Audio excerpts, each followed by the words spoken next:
the Making of Successful Learners, organized by the Office of Teacher Civil Service and Educational Personnel Commission, Ministry of Education of Thailand.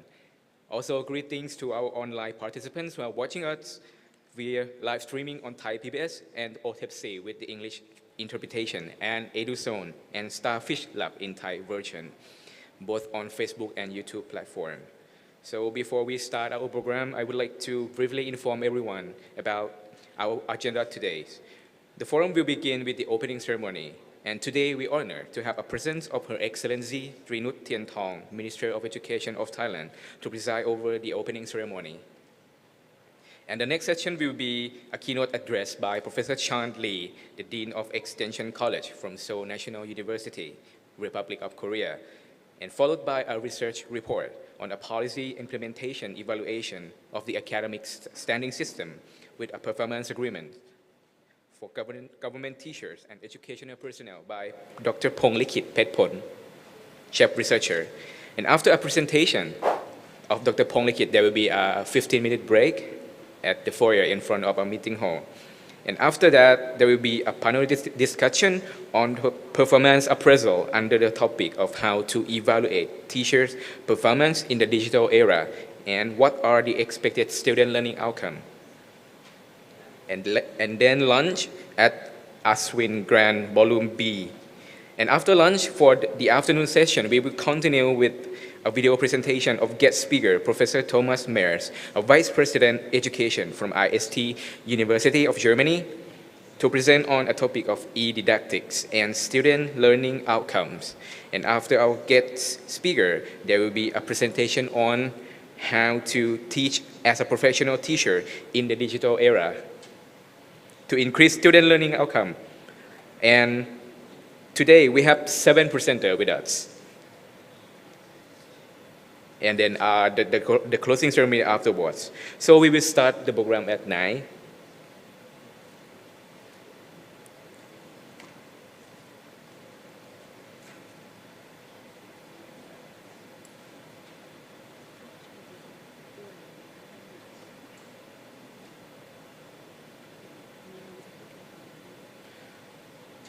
So now Her Excellency is arriving in the meeting hall.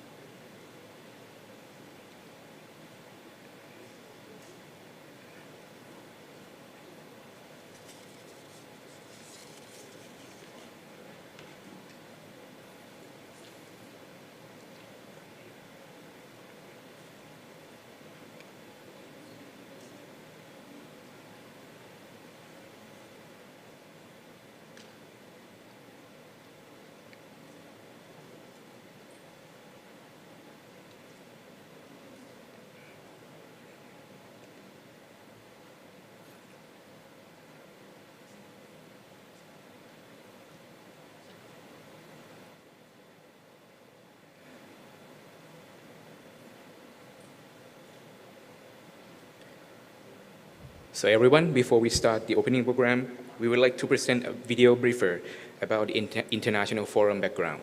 Please enjoy. The world is currently entering the era of globalization. Stepping into the 21st century, global transformation has impacted various aspects, including society, economy, environment, science, technology, politics, and education. In the development of many countries, education takes precedence as a primary factor as the educational system serves as a tool to refine human knowledge and skills. It is a crucial resource in efficiently shaping the future of a nation to grow with effectiveness and serves as a means of socialization encompassing aspects of psychology, intellection, and personality. It is generally acknowledged that education is a significant tool in human and social development. Education develops individuals to possess the qualities that society needs, making people contributors to future social development. In this regard, The learners themselves are rich in diversity, encompassing various aspects of learning methods and access to different forms of knowledge. The key factor that will effectively guide students towards their goals is the teacher, who must utilize knowledge, processes, and various skills to ensure that each learner can reach their full potential. Therefore, the Teacher Civil Service and Educational Personnel Commission, OTEPC, organized the International Forum on Teaching Profession Development 2023 to foster the exchange of teaching techniques, leading to enhance the quality of teachers and elevate students' achievement, as well as to support collaborative learning exchange among professionals from all over the world, aiming to enhance Thai teachers to international standards in the digital era. And today, we are ready to facilitate Thai teachers, equip them with skills, and arm them with weapons of knowledge to generate our educational outcomes efficiently.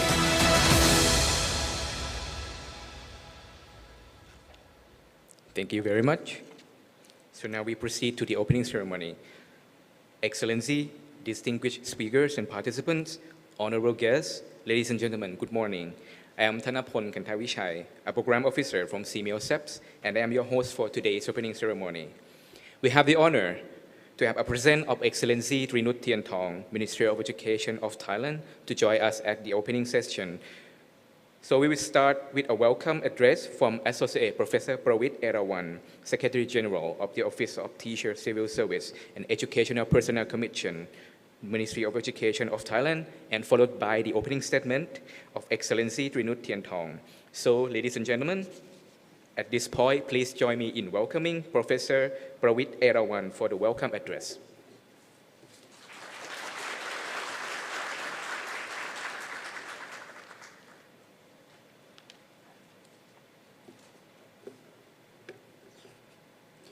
Excellencies, Trinut Tiantong, the Minister of Education, Thailand.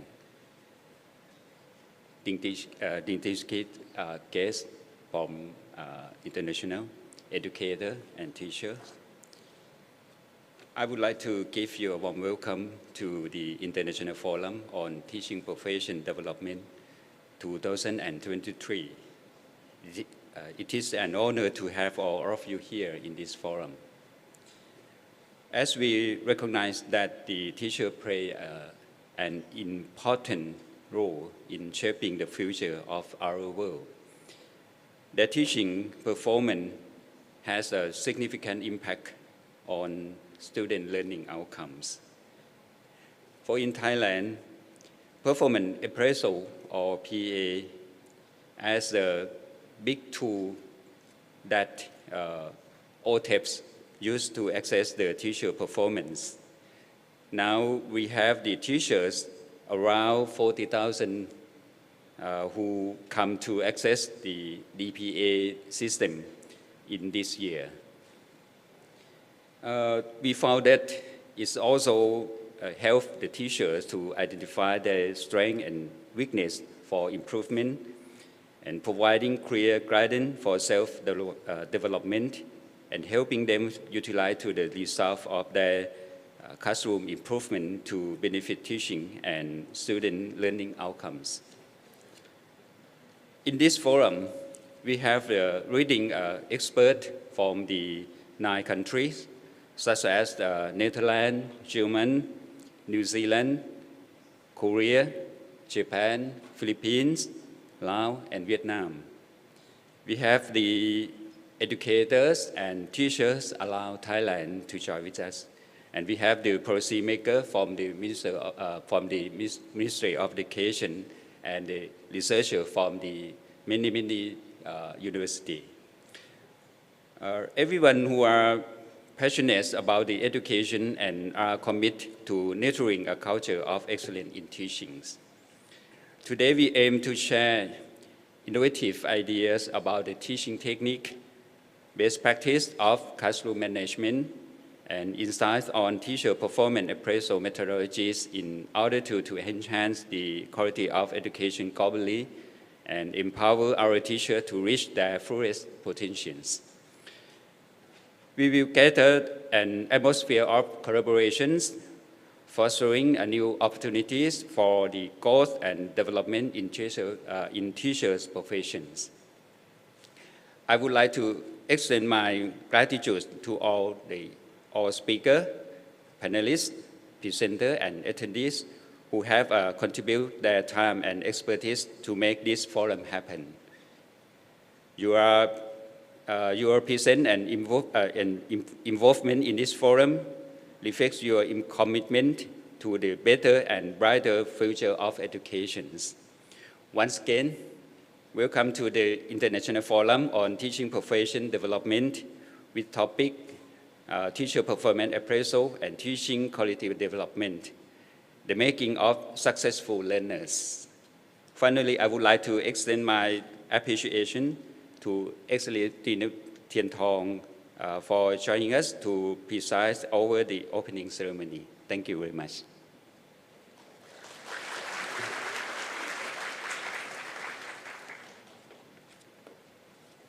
Thank you very much, Associate Professor Pravit Erawan, Secretary General of OTEPC, for your warm welcome remarks. At this moment, ladies and gentlemen, as I mentioned, we are honored to have the presence of Excellency Trinut Tien Thong with us this morning. And now this is an auspicious time that I would like to invite Excellency Trinut Tien Thong, Minister of Education of Thailand, to address to the gathering. Please welcome.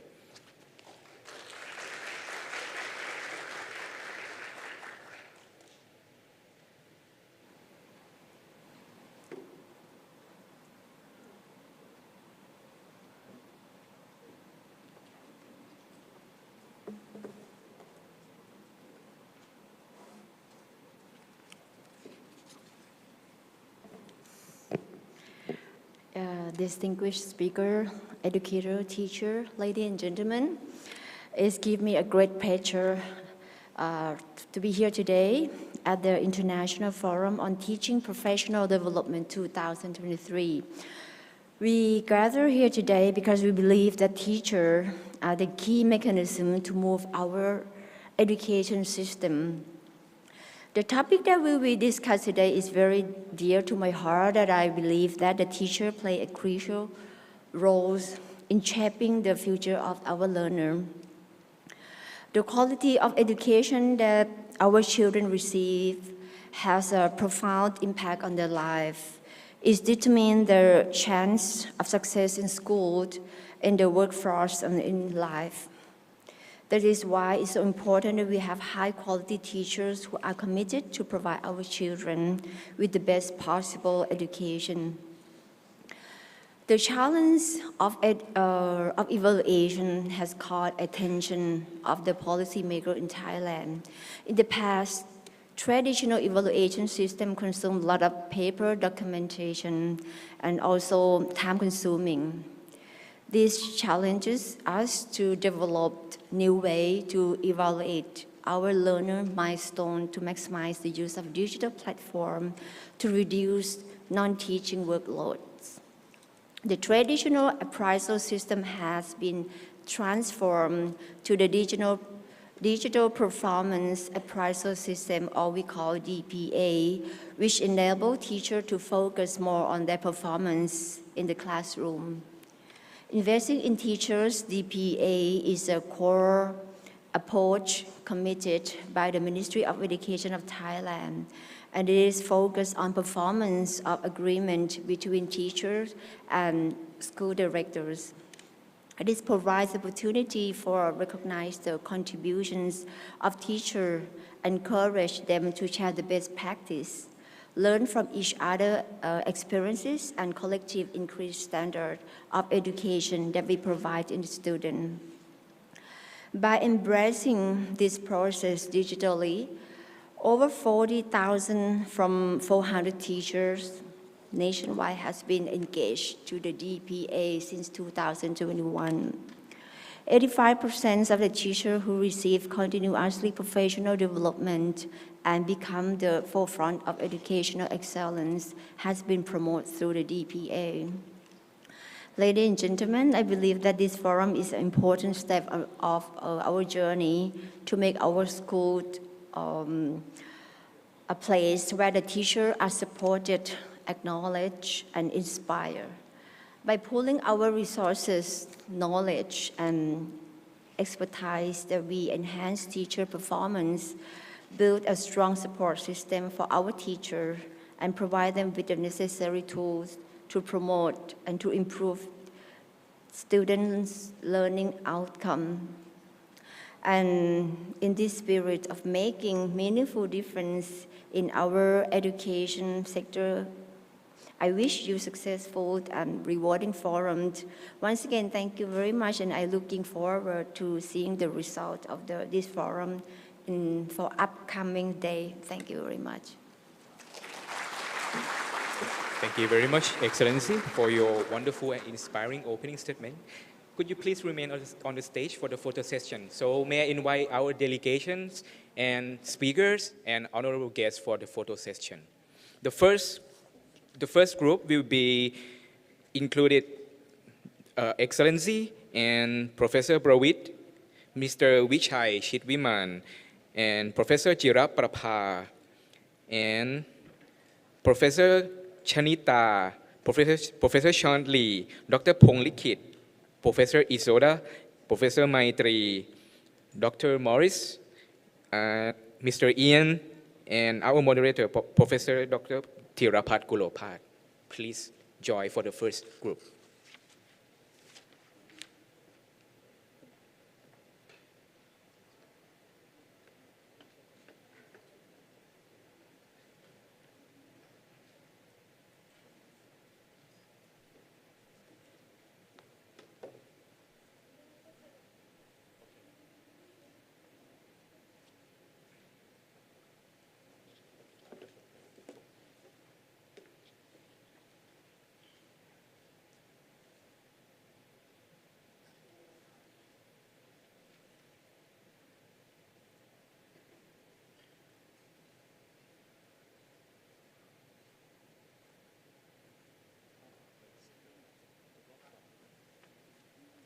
Thank you very much. Next, may I invite Dr. Pramod, Dr. Jiranan, Dr. Pichet, Dr. Kesara, and the representative from Starfish Lab, and Ms. Sarah, Jane Jones, Ms. Darani, Mr. Terrence, Ms. Han Phượng, Mrs. Sangpet, Ms. Sawalak, and Ms. Ian R. for the second group.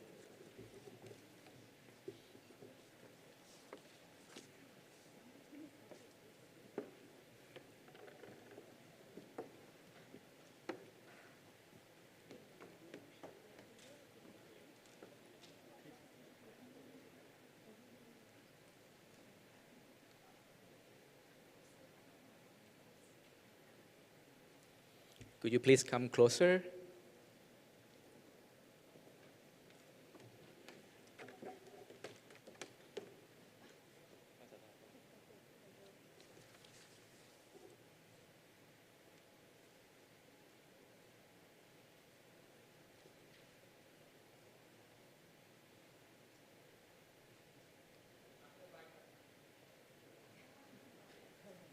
Thank you very much, Your Excellency, and our representative for a photo session.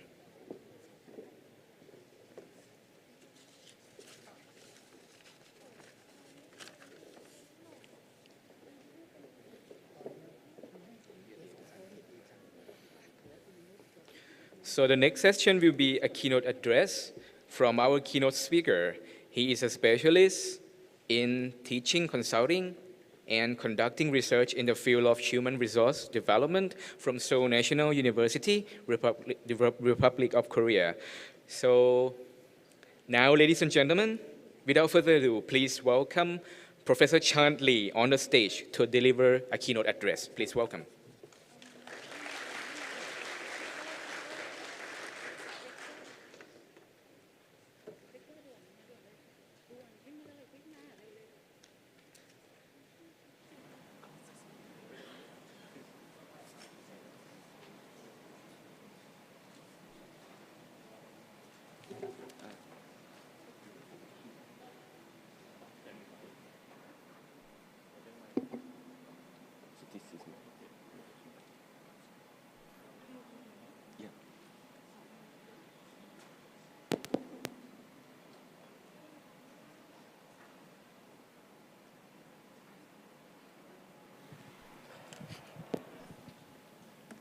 Sawadee.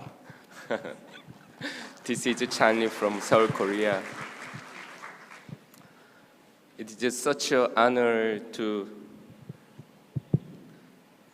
have a chance to share teachers' appraisal system in Korea.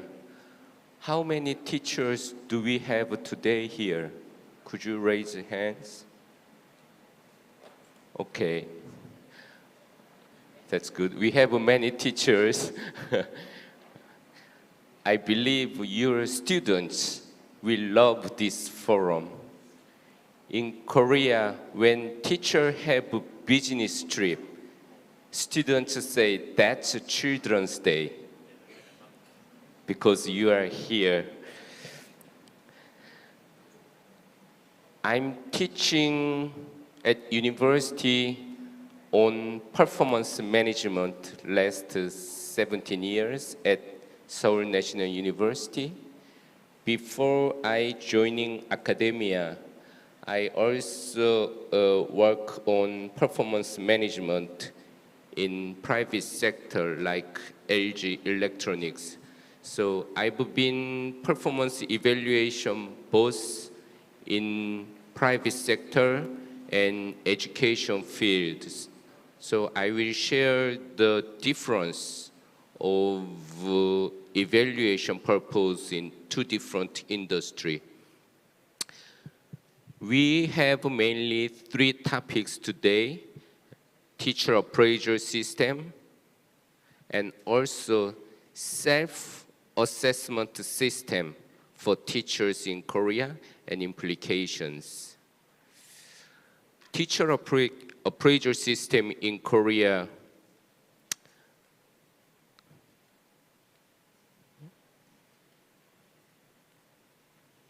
Could you move next slide?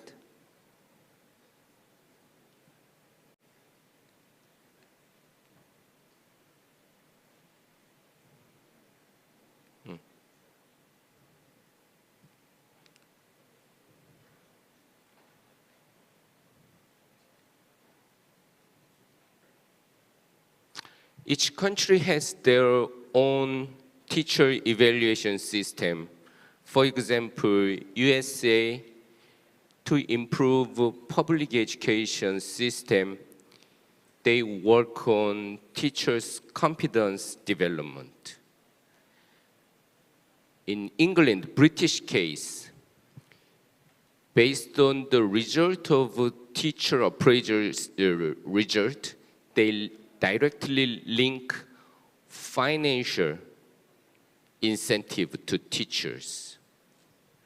German's case, each state, they have their own policy related to teacher appraisal system. China, teachers' evaluation result mainly based on students' performance outcome. This is a huge difference from other occupations. As teachers, our evaluation not mainly based on our own performance, but also it heavily depends on students' performance. No matter how much you put on your own effort, if students doesn't move on their performance, it's useless. So because of the nature of our job, the evaluation system itself also different.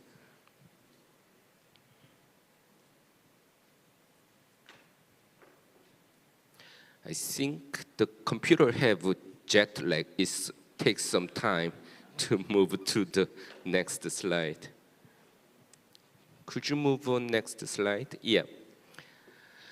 As you see here, the Korea teachers appraisal system started 1962. It's been 61 years since we started the teachers appraisal system. The evaluation system itself, 11 years older than myself. The reason that I'm telling you this, Still, in Korea, we keep revising teachers' appraisal system. It's ongoing system. None of the evaluation system is going to be perfect. As we discussed, we got the opinion from teachers, from principals, from students, from parents, from experts. We keep revising the system. I'm going to introduce you the teacher appraisal system in Korea, but please keep in mind, no matter how good evaluation system we do have, if our teachers' applicants' qualification is bad, none of the evaluation system is going to work. In Korea, very top graduate students from high school, they go to College of Education to be teachers. Could you guess why? Why in Korea most of the good students try to be teachers? High salary and summer break, winter break, and the retirement age for teachers in Korea is 62. Job security. I mean, the salary of teachers are not high as much as employee in Samsung. For example, company Samsung in Korea, the most popular company for the job applicants. But the average working years of Samsung Electronics is 6.8 years, not even 7 years. If I ask teachers in Korea, what are the average working years in your school for teachers? None of them can answer, because we don't leave the school before we die. So job security is important. The compensation level important. Due to vacation, work-life balance is important. That's why we have better qualified teachers in Korea compared to others. Without that kinds of compensation system, whether it's financial or non-financial, the evaluation system, appraisal systems are not going to work. So we start with the teacher working accomplishment appraisal, and then we move on to performance-based pay appraisal system. Nowadays, we focus on competence development appraisal system. The main difference, it used to be the principals and vice principals are the one who evaluate performance appraisal for teachers. Today, of course, we do include the principal's opinion and vice principal's opinion, but as well as peer teachers' evaluation and students' evaluation and parents' evaluation as well. But during the COVID-19, we exclude peer reviews because it was not face-to-face teaching. No, it was online teaching via Zoom meeting, so that we exclude temporarily peer evaluation during COVID-19.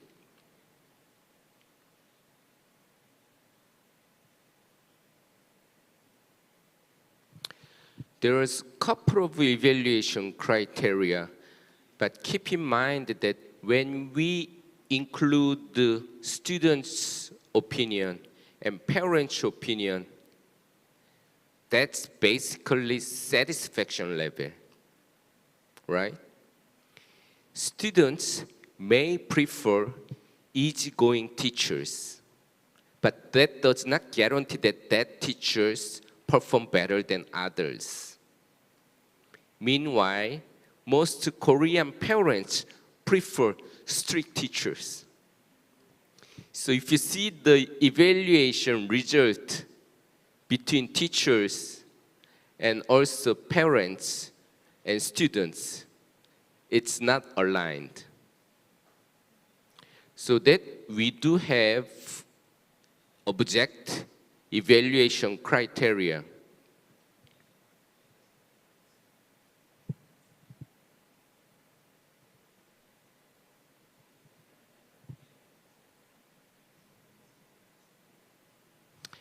This is the actual screen of evaluation system.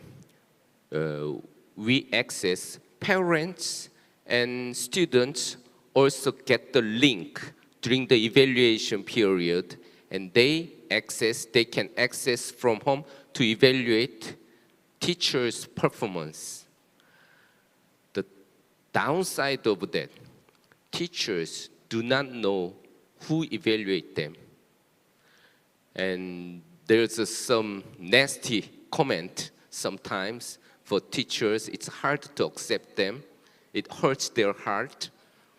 But you gotta do what you gotta do. As you see here, the evaluation system keep changing.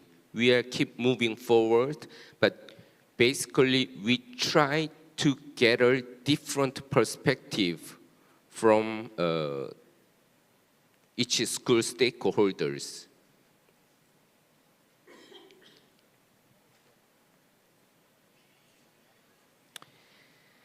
This is the teachers' appraisal system, including principal, vice principals, peers, parents, and students. However, we also do so much care about self-assessment for teachers' performance improvement and peer reviews, because that's more contents-oriented. So we do use the appraisal system, what we call the micro-teaching.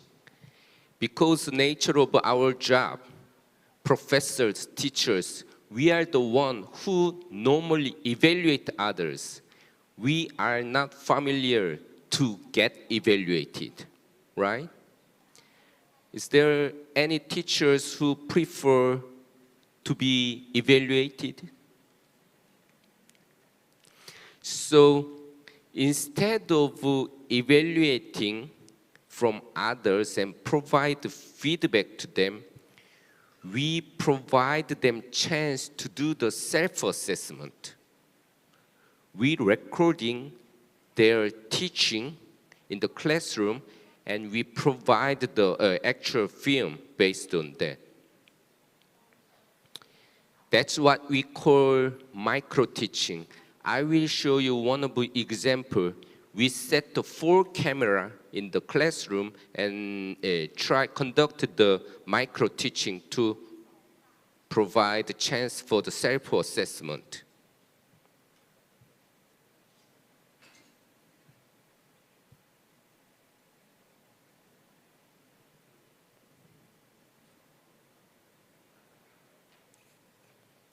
There's a sound, although it's in Korean. Yeah.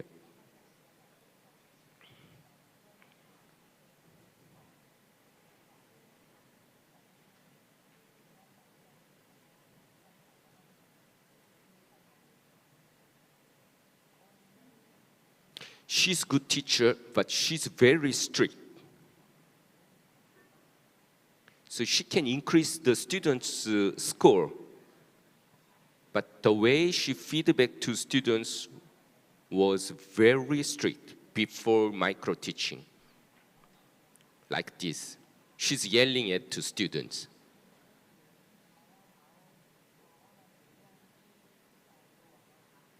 And she's very strict when she check homework.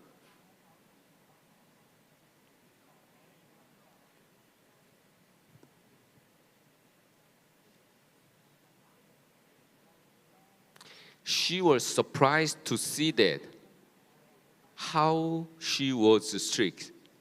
She didn't know. She didn't realize that until she got the film. Now she feels sorry to her students. So she started writing reflection paper. 무던히 애를 씁니다. Thank you. 정말 몹쓸 말을 많이 했다. 내 모습이 자연스럽지 않다. 일기 곳곳에서 선생님의 고민이 묻어납니다.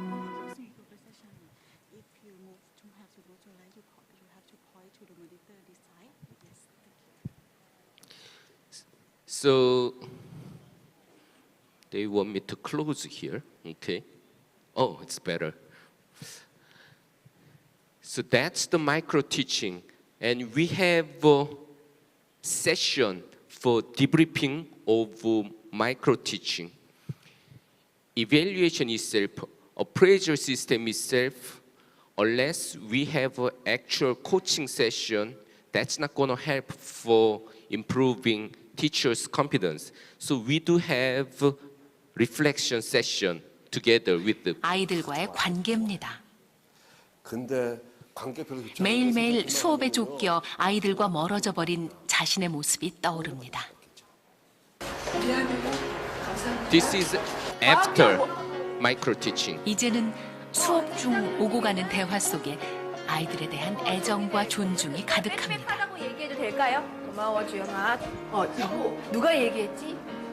예인이 얘기했어요. 고마워요, 예인이. 성란, 이간. 선생님이 되게 말을 할 때도 한 번씩 말하는 우리들을 이해해서 되게 말하고 수업을.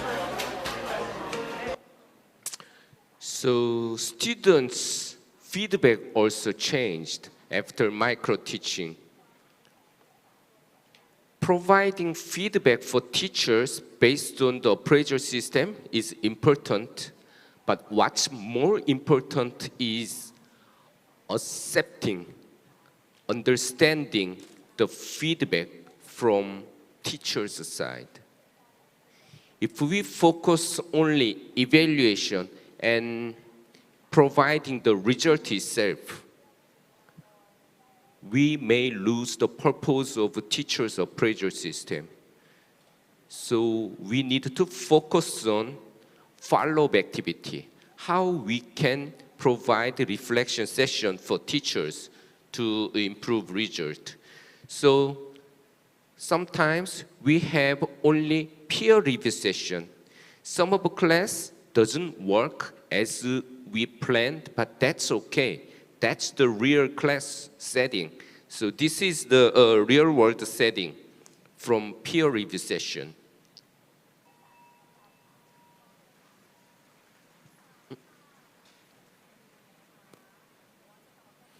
The student, the people backside there, they're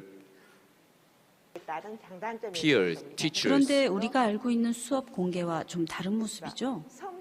특별한 이벤트로 꾸며지지 않은 일상적인 수업을 동료 교사들에게 보여줍니다. They are colleagues. 그런데 선생님의 계획대로 되고 있지 않아 보입니다.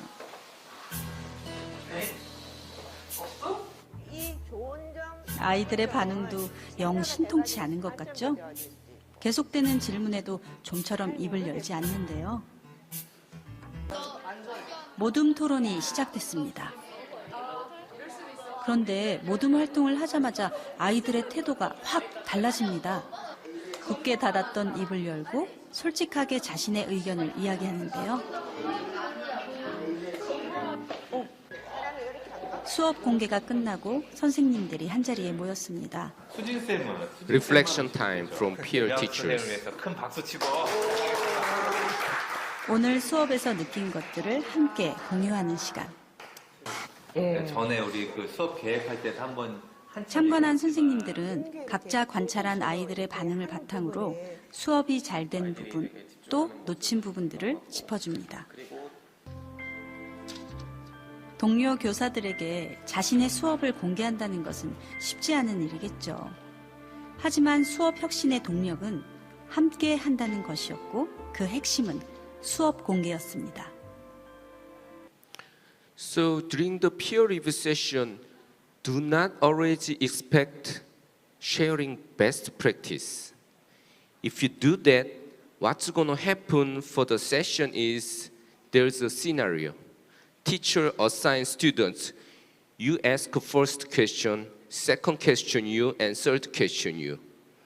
And they share the question already before the classroom.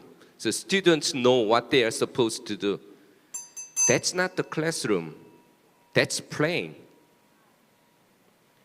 It's okay to let them share the worst practice as well, as far as if they can improve the quality of the class. That's the whole purpose of the peer review session. What are you going to do?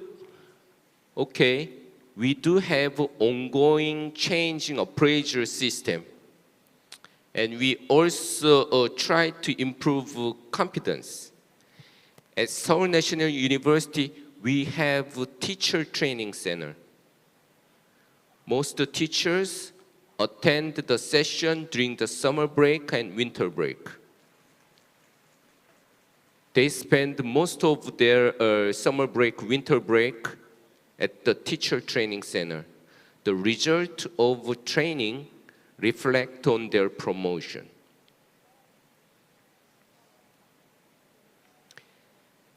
I was a director of a teacher training center for 4 years at Seoul National University. Could you guess which teachers was the most scary teacher for me as a director of a teacher training center? The teacher who gave up to be principal. They don't care for their result of teacher appraisal system. Yet, they have guaranteed their job until 62-year-old. That's the scary part, not only for me, but also for our students. Evaluation system is only system unless teachers have motivation to improve their competence for their students. It's just a system. So to improve students' learning experience, we need to share based on our teaching activity, which one is working, which one is not working, why something is working, why something doesn't work. So that's the brief case of teacher appraisal system in Korea. For the further question and discussion, I think we have a panel discussion afternoon. We will talk about it. Thank you for your listening. Thank you very much, Professor Chantley, for your very informative presentation. And we have learned a lot from your presentation that in Korea, we focus on the teacher competency development, which is applied micro teaching, and they record the classroom learning to see the teaching progress and reflect it by peer review and student feedback. The key point that he has raised in the presentation is improve teacher competency appraisal by gathering opinion from various stakeholders, impact on the improvement teaching methods through micro teaching as well. And also the key point that he raised that teacher should accept and understand the feedback from the teacher and student sides. Thank you very much. And next, may I proceed to the next session on a research report. Today we are honored to have Dr. Ponglikit Petpon, a chef researcher, to present a research report on a policy implementation evaluation on the academic standing system with a performance agreement for government teachers and educational personnel. Please welcome on the stage.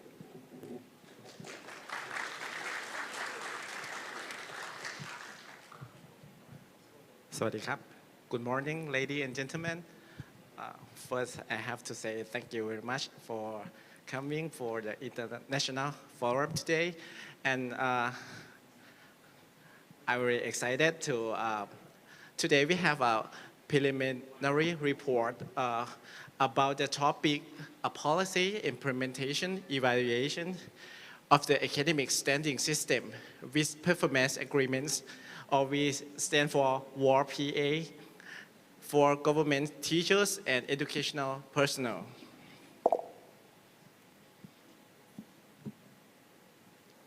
Okay, this is our lovely team from Faculty of Education, Chulalongkorn University, and we very appreciate from Associate Professor Dr. Pravit Erawan that he give us an opportunity and research funding for doing this research. So I'm the head of this team, and also as Associate Professor Dirapat Kulopat as well. And the last one of our team, Dr. Panya Akara Puttapong. He is the one and very important for this team. Hold on, something wrong with the internet. Okay. Today, I'm gonna have like 4 categories. We start with the background, methodology, and preliminary research. And maybe if we got time, we're gonna let you all have some Q&A. I'm sorry.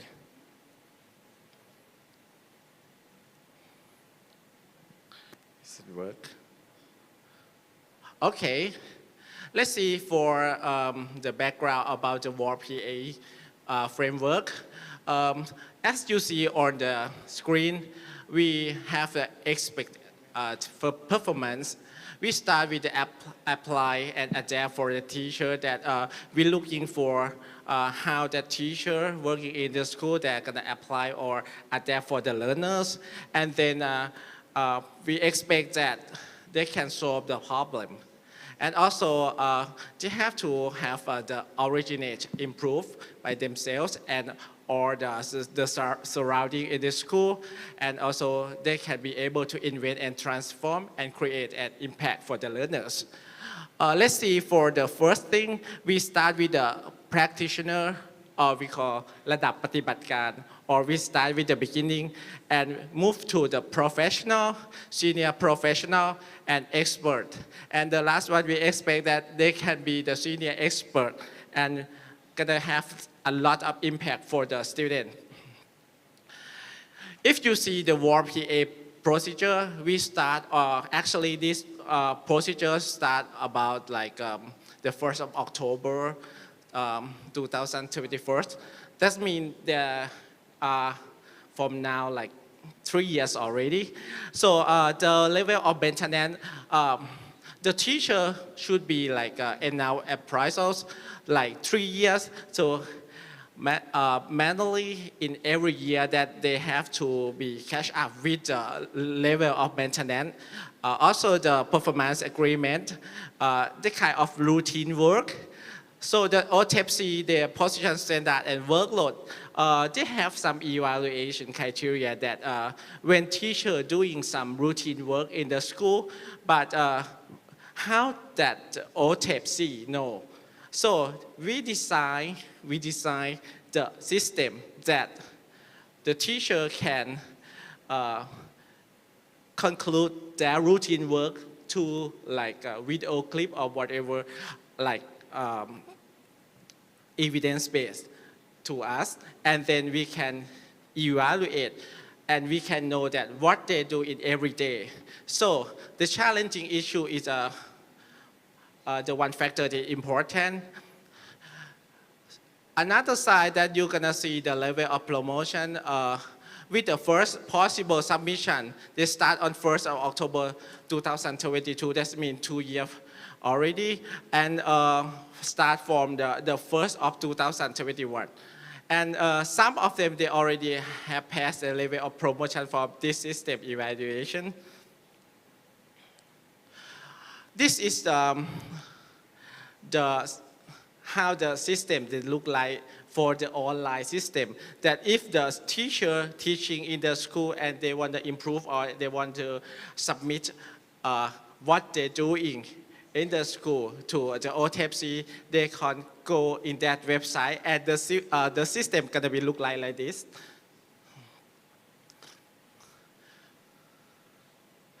So the objective of our research, after the system that run like 2 or 3 years already from now, we have to do the research about, because we would like to know like how this work, how the system is work, or like, how the feedback from the teachers or the director from the school, so we can get all the feedback and improve our system. So the assessment output and outcome that for this research we know that what the feedback from the director of the school, from the student, and from the teachers, especially for the teacher. So the second one, to explore the obstacle and suggestion. After we do the first, the phase 1, we know a lot of the suggestion that lot of feedback from the teacher that we can improve our system. The last one, we provide the policy recommendations as well. So the concept framework for this research adapt from Kirkpatrick 1996. We divide for 4 levels. Start with the level 1 with the direct action and learning and behavior, and the last one is for the reasons. You're gonna see how like start with the apparatus, feeling satisfaction from the teachers or director from the school, and then we try to improvement in knowledge and the skill. For the behavior, we're looking for the how that knowledge or skill that change their own practice. And the last one, we hope that the impact organization or wider community will get through the student.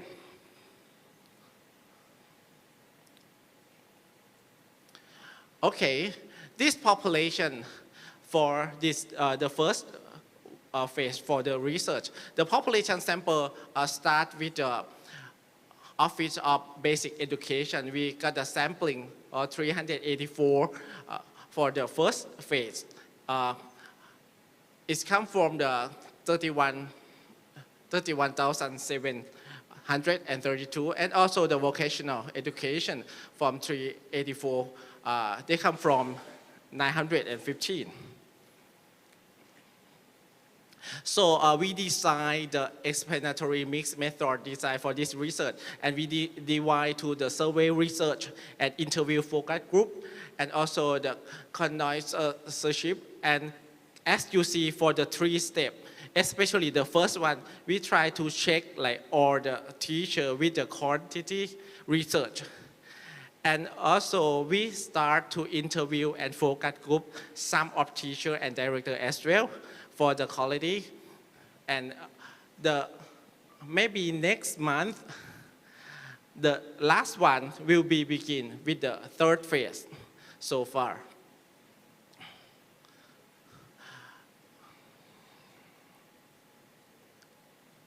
Okay, the demographic for the research. You're gonna see that we try to get the sample from all over the country for each of like region of Thailand. You're gonna see like the practitioner with 62% and the professional with 38% that we start get the feedback from them. And as you see on the teaching experience, most of teachers with 37%, they're working like 5 to 9 years.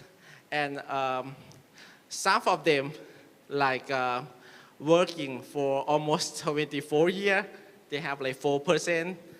That means we have a lot of population in each level, and very, very good for us to analyze this information and data.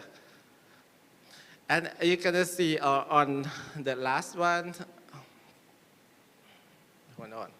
Okay, for the vocational education, we divided for 53.19%, and general education, early childhood education, and special education. That means this research really cover all that teacher over Thailand.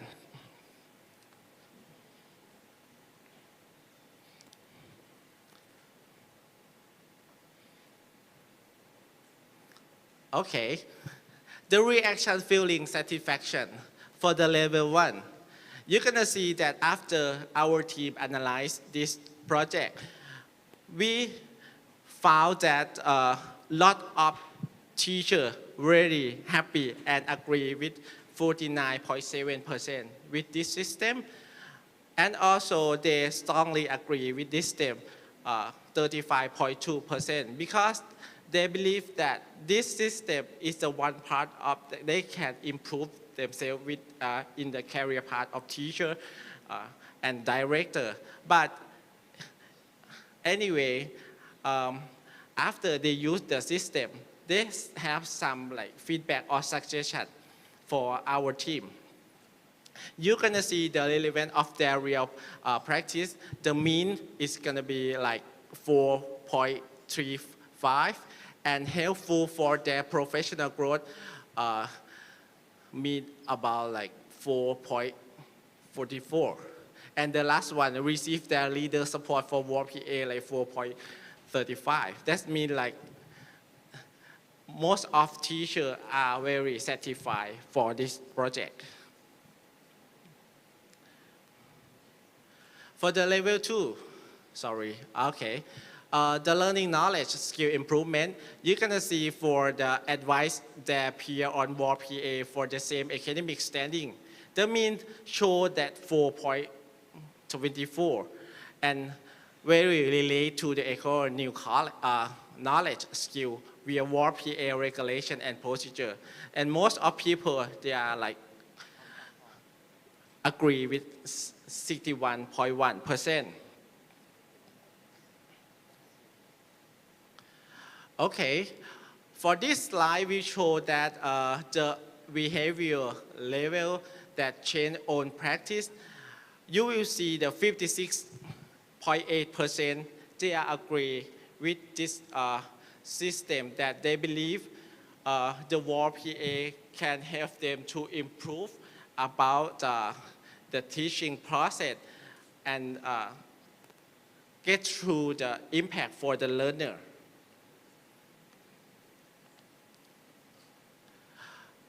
The last level 4, the WARP PA utilized digital technology to reduce the documentation burden on expense. The mean show 4.47 and apply the salary promotion indicator to reduce redundant procedure and appraisals. Budget about 4.30 and show that 46.3 agree with this.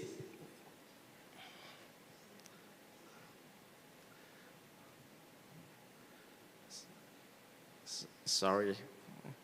Okay.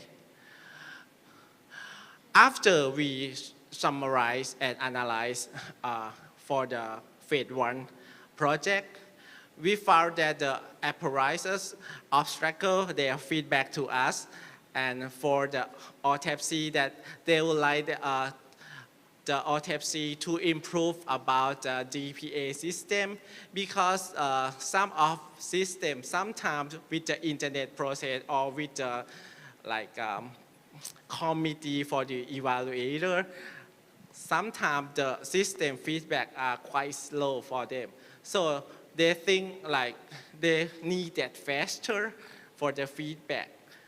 Also, the DPA admin at the school, most of the school, they need to have at least one of admin at the school for the DPA.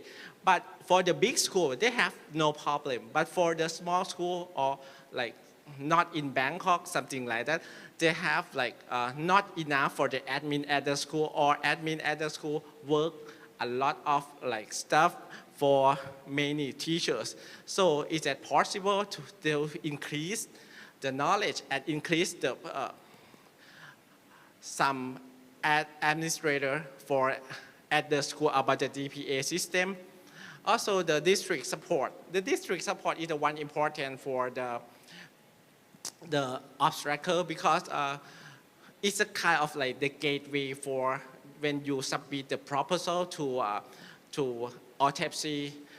Sometimes the district support give them back, or sometimes they give like communication from the OTEPC directly to teacher.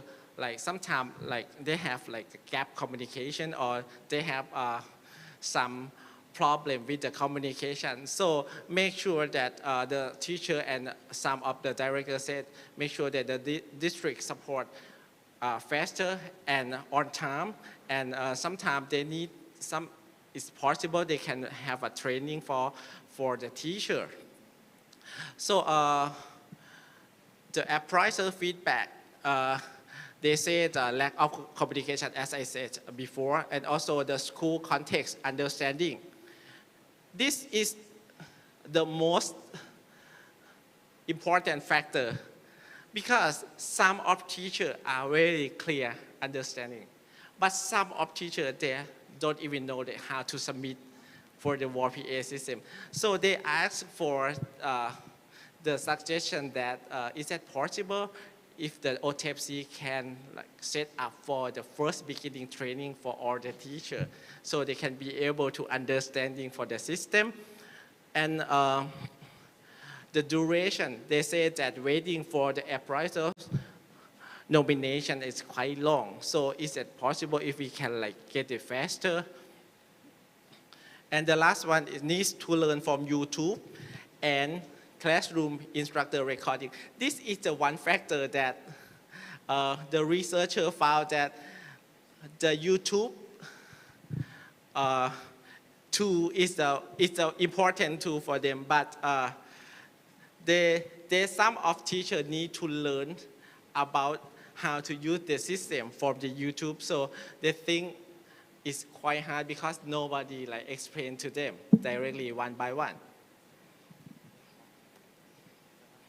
Okay, this is the last one. It's the last slide.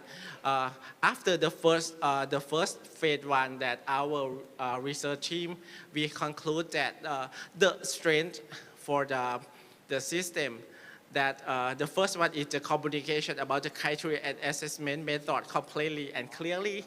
That a lot of teachers and a lot of directors from the school all over Thailand, they said this is important and very clearly, and we have to say thank you for the OTEPC that they create that very, very good system. The second one, teacher can receive the useful and actionable feedback from the assessor. So this is important as well. The assessor, they have many experience. At the OTEPC, they have a criteria to choose the committee to assessor and very fair for the teacher. The third one, the teacher are given the opportunity to qualify during the assessment to receive the sufficient information, guidance, support during the assessment process. So this is the one important that teacher and director said that the OTEPC quite very good, provide that for the information for them.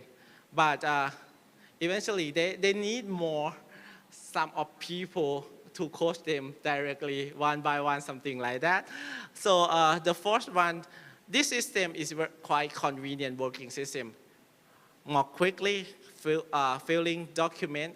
When you compare with the first year, for now, the system is quite faster. And number 5, or the teacher and director, they said this apply the result of self-improvement developed for learning management and support student learning outcome. That means not only they can submit and promote themselves, but they believe that all the part of the system can be the one part that can get them to improve themselves. And the last one for the strength point, the teacher can connect to the teaching and learning innovation and create technology media in organizing learning activity, increase the opportunity to improve the quality of learner. What does that mean? That means like the teacher got the chance to get to the system. Anyway, they can learn a lot of technology media, how they can record the video clip or whatever, something like that. And then they can like relate to the student activity in the class with the real time. Anyway, when we talk to the strength point, for the first phase one, that we got a lot of feedback that we can summarize the suggestion from the director and the teacher from the school that for the first, number one, users are advised that to have experts train them to understand method and procedure rather than training from a manual. That means they need the real training, especially for the first beginning in each WPA. The second one, they would like to have the policy to support equipment for filming teaching video. Sometimes the technology got a problem for some teacher. Some teachers are very expert for doing the question for the number two, but some of them, they don't know how to create the video. If the OTEPC have considered about this and maybe design the system to help them or put more some like coaching about how to record the video or technology will help them a lot. The third one, to create the standard for monitoring and follow-up to make sure that the evaluation committee member have a same criteria.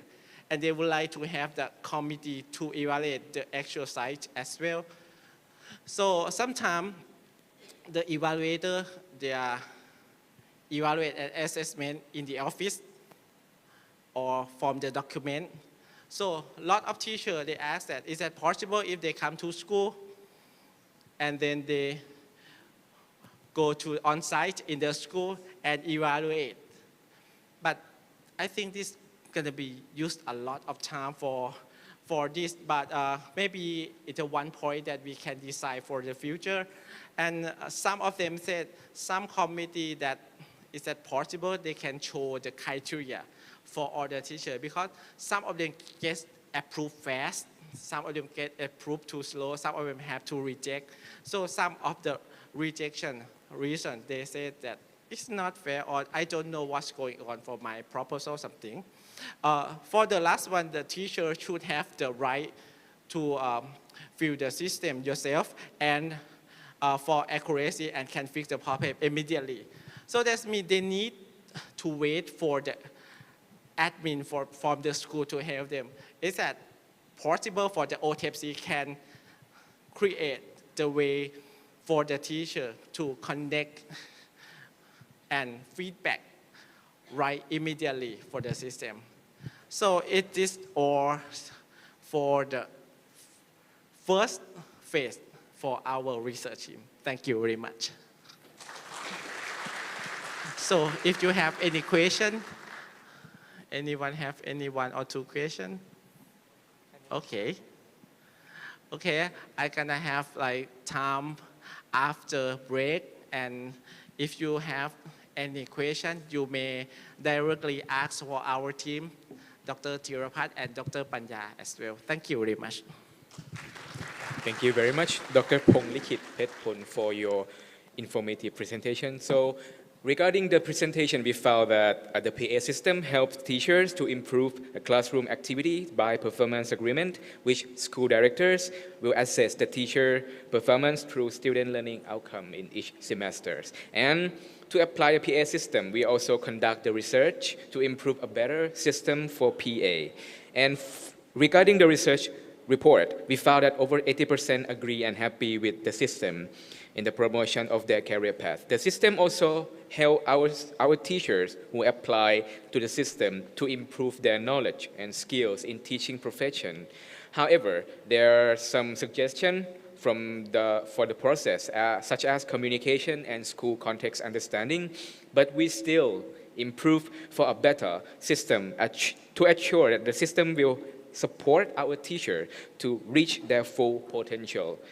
In conclusion, I would like to wrap up a little bit. So teacher performance, we apply this for teacher performance in terms of technology application to create innovative materials for our students. And the report showed that the PA system help teacher to also get better in terms of self-development. And the last one, the professional growth in their teaching profession. So ladies and gentlemen, we are going to take a break for 15 minutes for the participant in this hall, and we will get back. And the next session will be, after break, will be the panel discussion from our honorable panelists.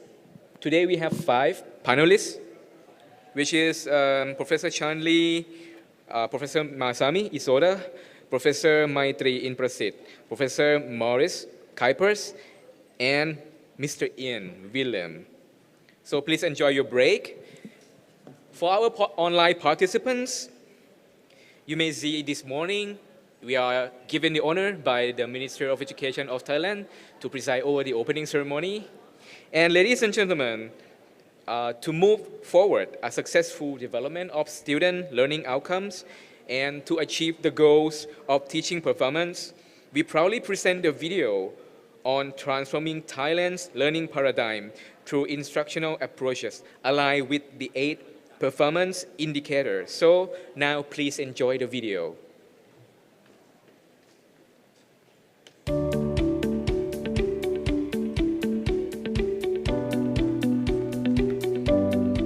จงคิดว่าการเรียนคือการค้นหาคำตอบ 8 ตัวชี้วัดเนี่ยแหละครับจะเป็นสิ่งที่จะทำให้การศึกษาของไทยเราเปลี่ยนไปอย่างแน่นอนมันก็คือทักษะการเรียนรู้ในโลกข้างหน้าที่เขากำลังต้องการสิ่งที่ท้าทายในตัวครูก็คือคุณครูมีวิธีการอย่างไรที่จะเข้าถึงเด็กที่เขายังไม่พร้อมที่จะเรียนรู้คุณครูต้องเปลี่ยนก่อนแล้วจะนำมาซึ่งการเปลี่ยนแปลงของนักเรียน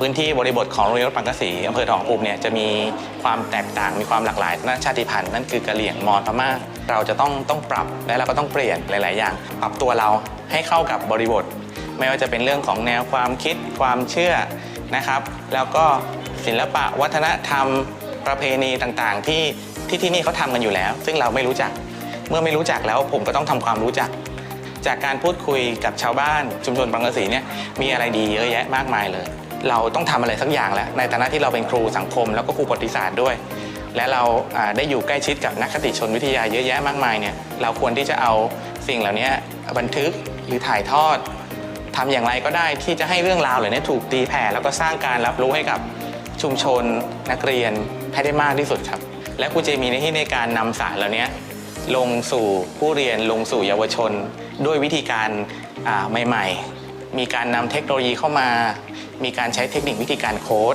มีการใช้ตัวเองเป็นสื่อใช้หลักการสอนที่แบบว่าเราเหมือนเป็นเพื่อนกับนักเรียนครับ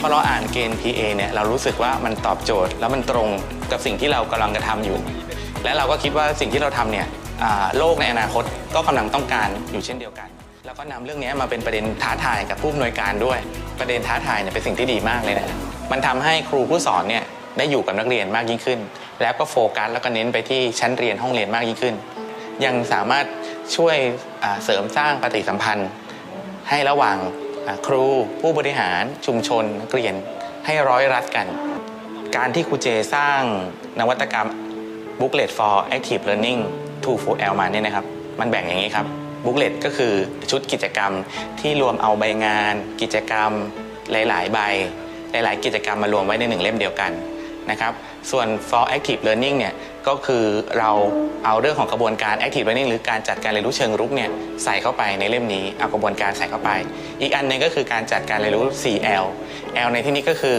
L learning ครับ ก็คือเรียนเพื่อรู้เรียนเพื่อปฏิบัติเรียนเพื่อพัฒนาและสุดท้ายครับเด็กเราจะเรียนเพื่อรู้เพื่อปฏิบัติหรือเพื่อพัฒนาอย่างเดียวไม่ได้เด็กจะต้องเรียนรู้เพื่อที่จะอยู่ร่วมในสังคมอยู่ร่วมกับผู้อื่นได้นะครับก็จึงเป็นที่มาของบุ๊กเลตfor active learning 2 4L ในบุ๊กเลตเนี่ยมีทั้งหมด9กิจกรรมแต่ละกิจกรรมก็จะแฝงไปด้วยทักษะที่เด็กจะเกิดโดยการสร้างสื่อนวัตกรรมขึ้นมาที่ชื่อว่า Booklet for Active Learning เนี่ยครูเจก็เอาเรื่องราวที่ครูเจศึกษาค้นคว้ามาทั้งหมดเนี่ยใส่แล้วก็ผนวกกันกับเรื่องของเกมกิจกรรมหนังสือเล่มเล็กการทำชุดกิจกรรมเนี่ยผนวกกันหลายๆอย่างจนเป็นนวัตกรรม1เล่มที่ชื่อว่า Booklet เนี่ยนะฮะทั้งวิจัยทั้งสื่อทำเรื่องนี้เลยก็ปรากฏว่าประสบความสำเร็จ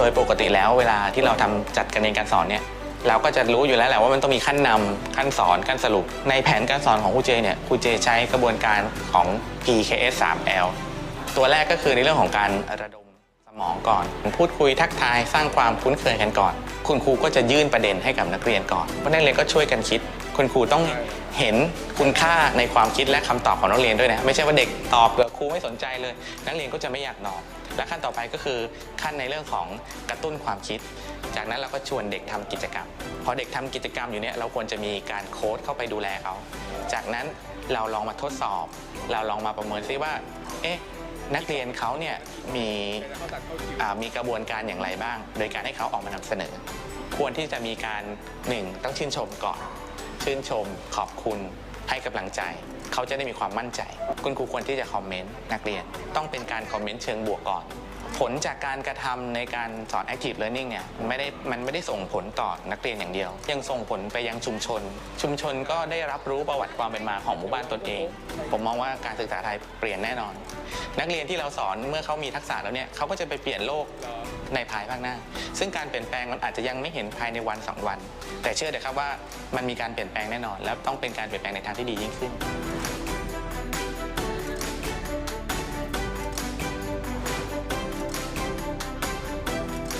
PA เนี่ยคือสิ่งที่คุณครูปฏิบัติแล้วก็ทำกันอยู่แล้วในชีวิตประจำวัน PA นี่แหละที่จะเป็นสิ่งที่ทำให้การศึกษาของเราเปลี่ยนไป PA เนี่ยสามารถช่วยให้เราได้มีความก้าวหน้าทางด้านวิชาชีพจริงๆจึงเป็นที่มาของคำว่าถ้าคนสำราญงานก็สำเร็จ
ผมมาบรรจุอยู่ที่โรงเรียนบ้านสวาอยู่ข้างล่าง แล้วก็พอได้มีโอกาสขึ้นมาสาขาครับสาขาทั้ง3สาขาพอมาเห็นเด็กๆข้างบนอย่างเงี้ยผมรู้สึกว่าตัวเองมีศักยภาพพอที่จะพัฒนาเด็กๆข้างบนเนี่ยเราเห็นเขาแบบคือคุณภาพชีวิตที่เขาแย่เรารู้สึกว่าเราอยากจะพัฒนาให้เขาดีขึ้นในเรื่องของทั้งคุณภาพชีวิตแล้วก็เรื่องของวิชาการความรู้แล้วโดยเฉพาะเรารู้สึกว่าตัวเองมีความสามารถน่าจะพอที่จะจัดการกับเด็กที่อยู่ข้างบนได้ในถิ่นทุรกันดารนี้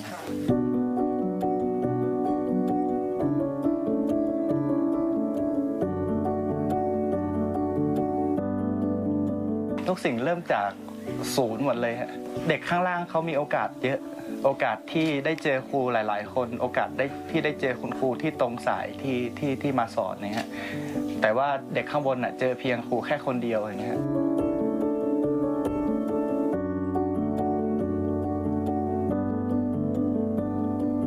ผมอาสาขึ้นมาผมขอผอ.ขึ้นมาครับเพราะฉะนั้นในสิ่งที่ผมตัดสินใจที่จะทำแล้วทีเนี่ยผมต้องทำให้เต็มที่ให้สมกับสิ่งที่เราต้องการที่จะมาพัฒนาทีละจุด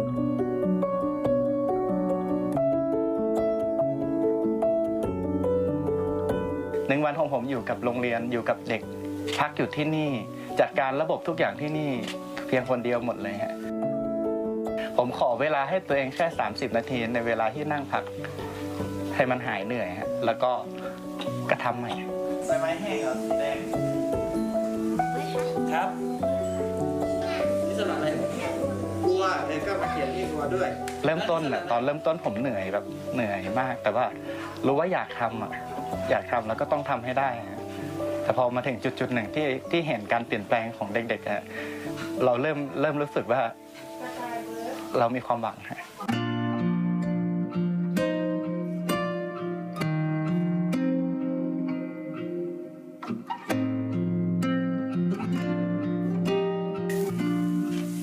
ตื่นเช้ามาตั้งแต่ตี 5มาผมก็มาจัดการเรื่องของเตรียมกับข้าวให้เด็กๆพอเด็กๆมาพอถึงเวลาปุ๊บก็ทานข้าวเสร็จเด็กๆทำเขตรับผิดชอบเสร็จผมก็เข้าห้องไปเปลี่ยนชุดอาบน้ำออกมาก็ประมาณ8 โมงพอดีเด็กๆก็เข้าแถวหลังจากนั้นก็เป็นแผนในการทำงานในแต่ละวันเหมือนเดิมทุกๆวันฮะตอนสุดท้ายตอนเย็นก็เด็กๆเล่นกีฬานั่งเฝ้าแล้วก็กลับบ้านกันหมดผมก็กลับมานั่ง30 นาทีที่ผมขอก็คือทั้งวันที่มันผ่านมาประมาณสัก6 โมงถึง6 โมงครึ่งหลังจากนั้นมาก็เตรียมใหม่ก็คือเริ่มวนใหม่ก็คือมาเตรียมการสอนให้เด็กๆเตรียมกับข้าวเตรียมอะไรไว้เผื่อพรุ่งนี้เช้าเนี่ยเราต้องทำทุกอย่างฮะทั้งสอนแล้วก็ทั้งเอกสารที่จะต้องส่งเขตส่งงานหัวหน้าอย่างเงี้ย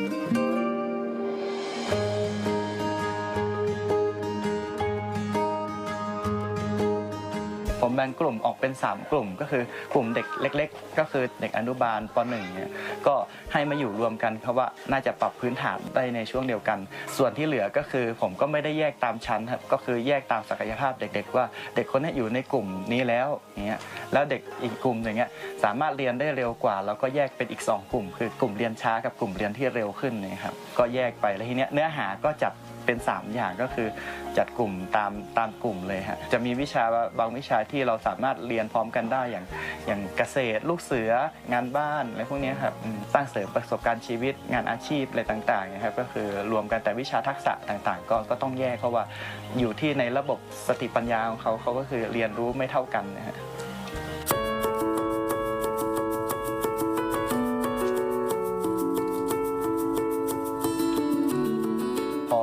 PA มาผมรู้สึกว่าความยุ่งยากที่เรากังวลว่าเราจะต้องอบรมทำอะไรเก็บงานหลายๆอย่างแล้วก็เอกสารเยอะแยะมากมายนะครับซึ่งในบริบทที่เราทำอยู่ข้างบนเนี่ยลำบากมากที่เราจะทำได้ขนาดนั้นเนี่ยครับการที่เราทำเพื่อเด็กๆจริงๆเนี่ยครับแล้วก็วัดผลจากเด็กๆจริงๆอย่างเงี้ยผมรู้สึกว่ามันเกิดประโยชน์แล้วก็มันเกิดคุณค่าต่อเด็กๆฮะแล้วก็มันให้คุณค่ากับเรามาด้วยพอมีวอ PA มาผมรู้สึกว่าผมถือว่าเป็นผลพลอยได้จากการที่เราทำงานให้กับเด็กๆอย่างบริบทที่ผมอยู่นี่ครับมันไม่เหมือนกับข้างล่างแน่นอนอยู่แล้วเนี่ยครับถ้าเรามีกรอบในการวัดที่เหมือนกันทุกคนเนี่ยครับโดยที่ไม่ได้มองว่าบริบทบนดอยหรือว่าบริบทในที่อื่นๆที่ทุรกันดารเนี่ยครับ จะยากลำบากในการใช้ WPA นี้ครับถ้าวัดจากบริบทจริงๆการที่ครูเข้ามาอยู่ในห้องเรียนผมเชื่อว่าผลที่เกิดขึ้นก็คือนักเรียนจะได้รับการพัฒนาที่ดีมากขึ้นแล้วก็ให้โอกาสครูที่อยู่ในถิ่นทุรกันดารนะครับได้ทำแล้วก็จัดการศึกษาให้กับเด็กๆตามบริบทจริงๆแล้วก็วัดจากส่วนนี้จริงๆผมรู้สึกว่าทุกๆคนก็ทำได้ใครก็ทำได้ไม่ว่าจะอยู่ที่ไหน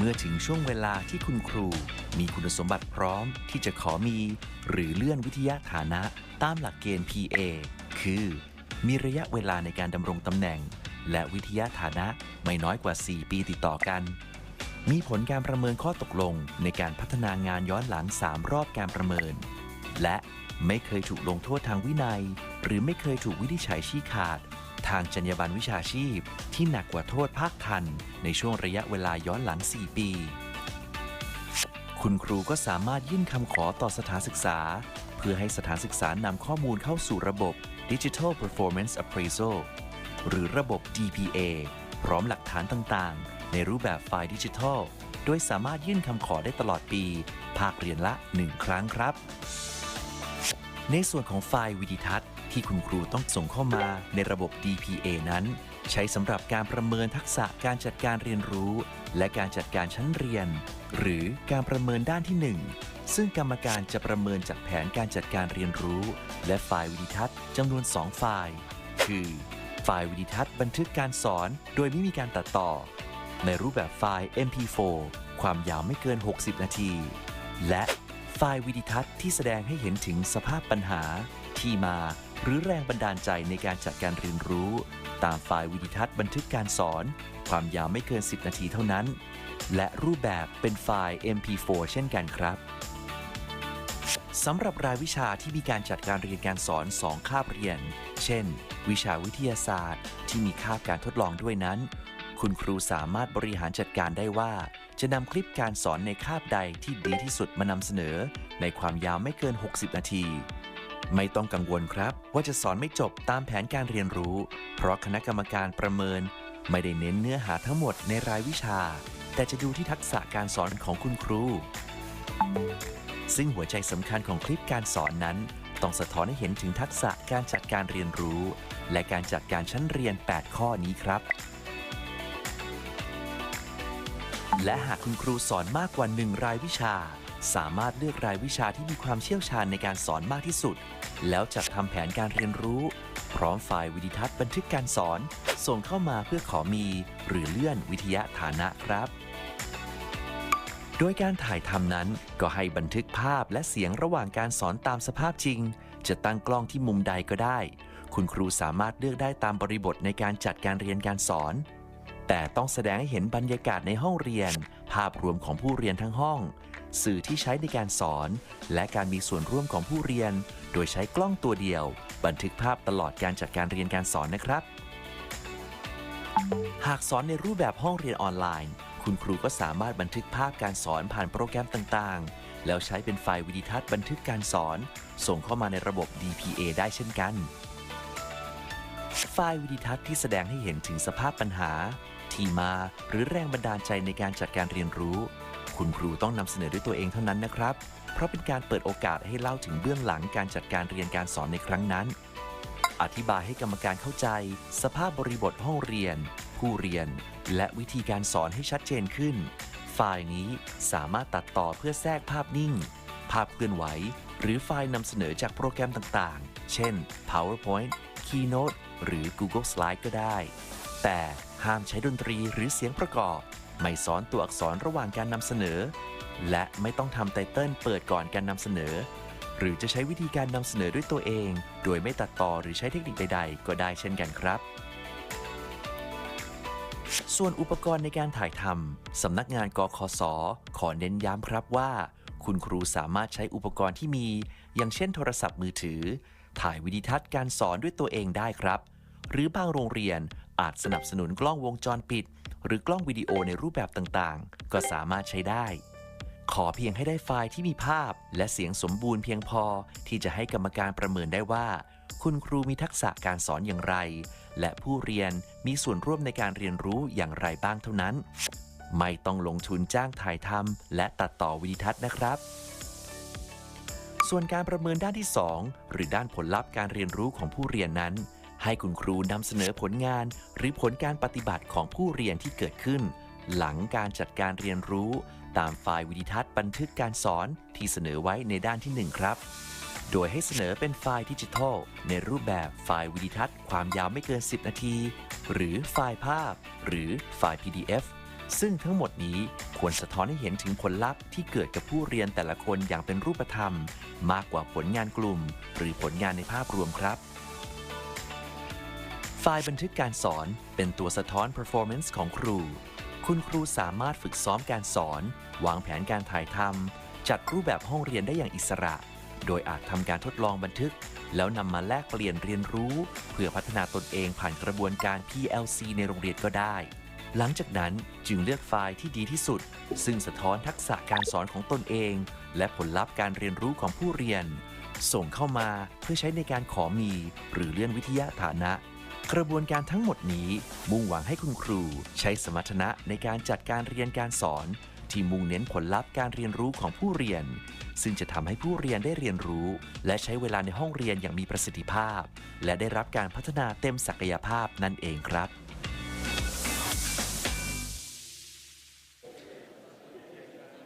Thank you very much, ICT team, for your presentation on the transforming Thailand's learning paradigm through instructional approaches aligned with the 8 performance indicators. So, how was your break? Was it good? So, I think it's not only the opportunity to like drink some coffee or have some snacks, but you can also catch up with your friends, sharing your network session during the break. So this morning, this half morning, we have come up with the detail with the presentation from our guest speakers and also our presenters, Professor Chan Lee and also Dr. Phonglikit Petpon, focusing on the teacher appraisal in Korea for Professor Chan Lee, which is help improve the teacher competency by gathering opinion from various stakeholders and the impact on improvement of teaching methods through micro-teaching and of the open class. And for the research report of Dr. Phonglikit Petpon, which is related to the PA system that help teachers to improve classroom activities by the performance agreement, which our school director will assess the teacher performance through student learning outcomes. So we are now improving. Also, we would like to inform you that we have our name badge, and for the further information of the speaker presentation, you can just scan the QR code on your name badge.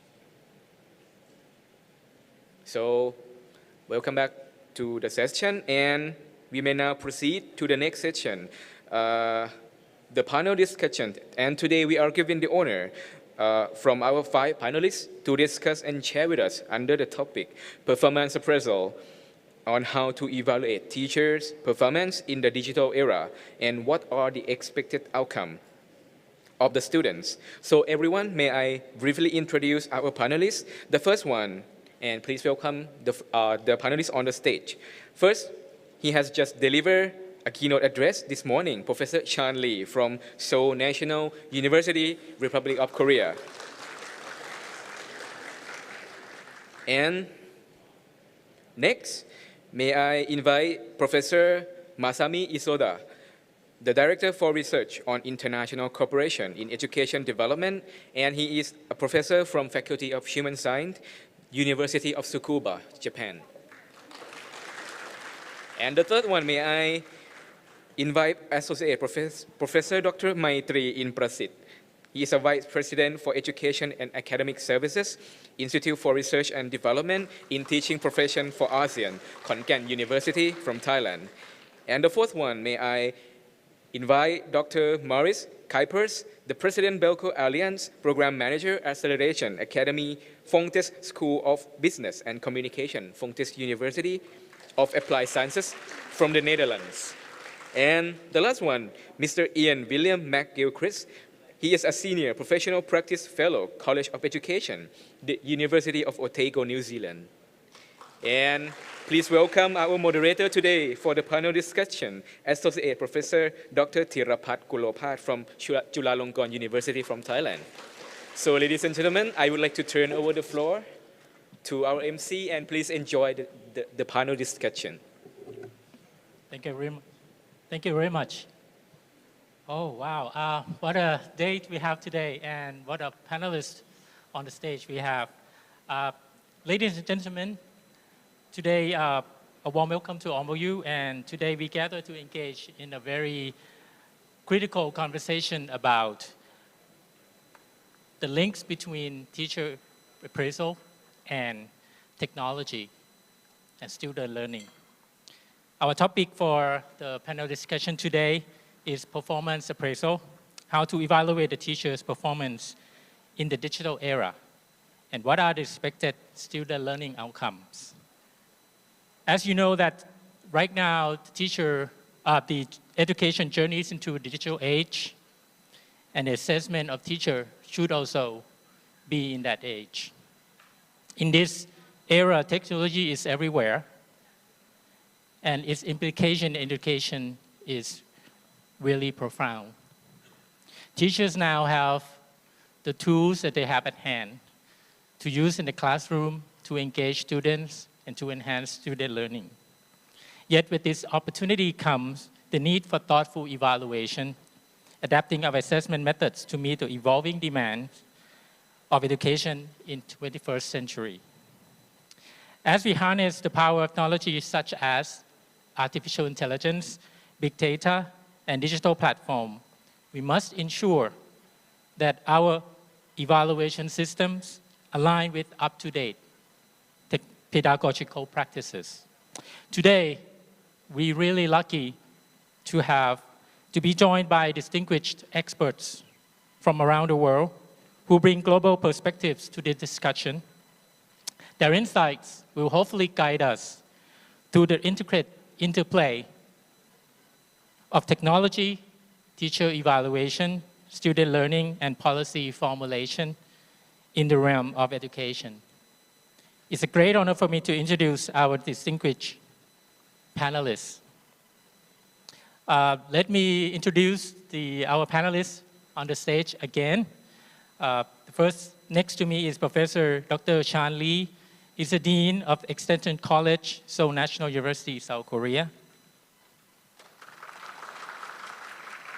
Next one is Professor Masami Aisoda. He's the Director of Center of Research on International Cooperation in Educational Development, or CRIED, and he's also a Professor of Faculty of Human Sciences, University of Tsukuba, Japan. The next one is our own Associate Professor Dr. Maitri Inprasit. He's the Vice President for Education and Academic Services, Institute for Research and Development in Teaching Profession for ASEAN, Khon Kaen University, Thailand. Next is Dr. Maurice Kuipers. He's the President at Belco Alliance and Program Manager Acceleration Academy, School of Business and Communications, Fontes University of Applied Sciences, the Netherlands. And lastly, Mr. Ian William McGilchrist, Senior Professional Practice Fellow at College of Education, University of Otago, New Zealand. Next, I would like to invite each panelist to share their insights on the topic in the opening statements that I believe each of the panelists have already prepared. Each will have around 10 minutes to share with us on the strategic aspects of teacher performance appraisal in the digital era. And in any case, any of you need more time to share, please feel free to bring that into our discussion round. Okay, now let's start with our keynote speaker today, Dr. Shan Lee. Thank you for your introduction. I just want you to remind that we need to keep in mind all these teacher appraisal system needs to be linked compensation package. Without the compensation package to increase motivation for teachers, none of the teachers' appraisal system is going to work. For example, in Korea, I believe it would be same to Thai parents. Most Korean parents, most Korean people are so much care about their children's education. So if any government, any politician try to cut off budget for education, that means they will lose election next time. No one tried to cut off education budget. So we do guarantee certain level of compensation package for teachers. Otherwise, there's a saying that garbage in and garbage out. Before we care about the teachers' appraisal system, we need to improve teacher recruiting system and teacher compensation system. Otherwise, our students, parents, and our industry will suffer from it. I will show you the actual screen of the evaluation system. I still have a little bit jet lag. Bear with me. Yeah.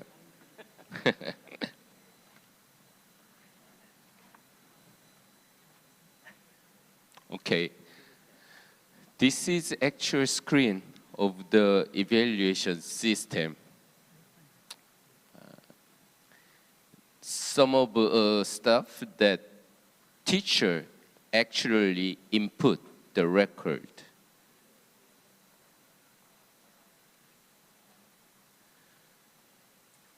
And it's for the, we are moving forward the teacher appraisal system toward the students-oriented one and collaboration rather than competition, and the process-oriented and based on students' experience.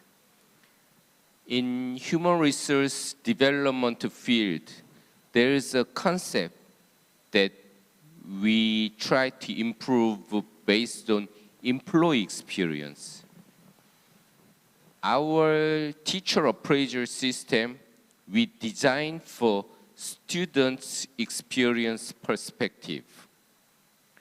Like I said at the very earlier of the opening keynote, the purpose of a teacher appraisal system is somewhat different from other occupation because it depends on students' performance rather than teachers' performance.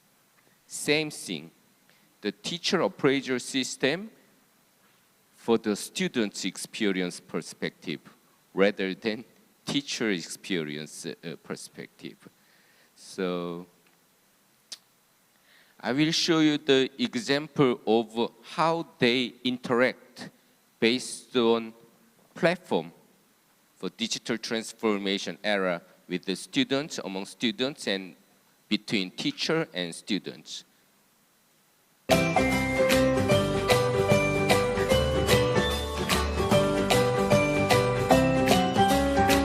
This is one of the platforms. Question.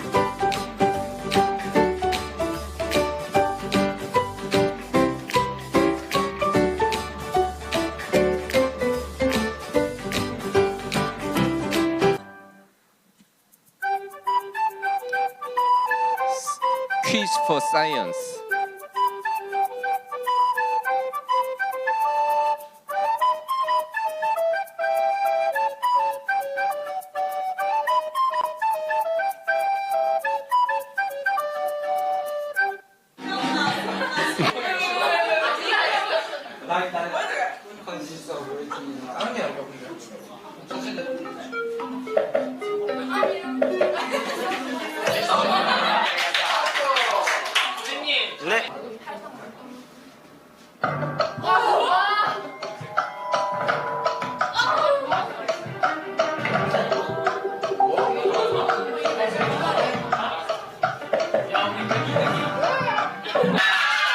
Every single student have their own pad so that they can engage platform.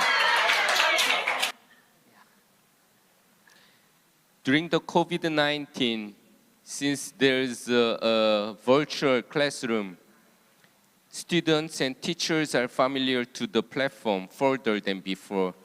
The problem is that the digital literacy, students are better than teachers. So we also need to improve digital literacy for the teachers if we want to utilize the online platform evaluation system. Thank you.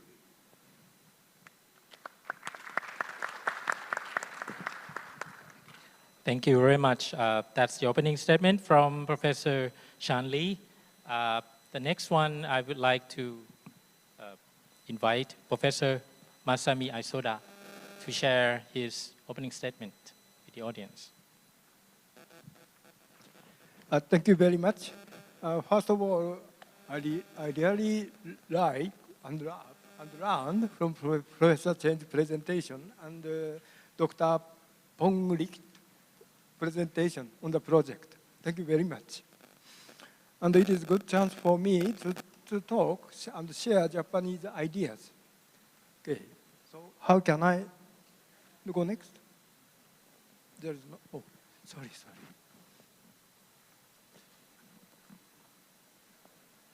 This one? This one? Okay. First of all, I thought, I really misunderstood. I understand what's going on in Thailand and Korea. And from that, I just want to confirm that the summative assessment is done after the formative assessment. And the discussion for today is the formative assessment ongoing this. And another point is that I would like to enhance learning community from the perspective of Japanese approach. 151 years ago, we began the lesson study.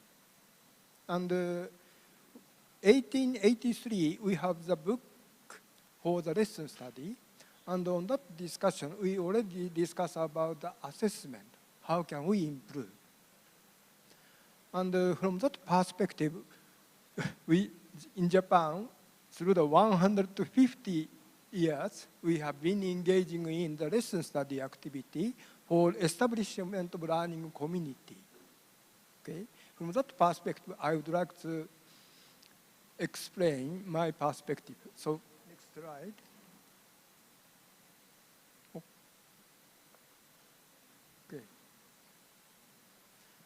Okay. And this is the Southeast Asia Teachers Competency Framework.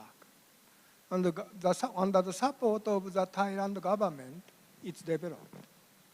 And I supported the mathematics part. And that is was my experience. And basically,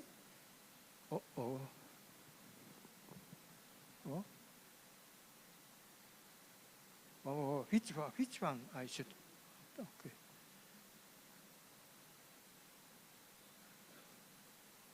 Okay.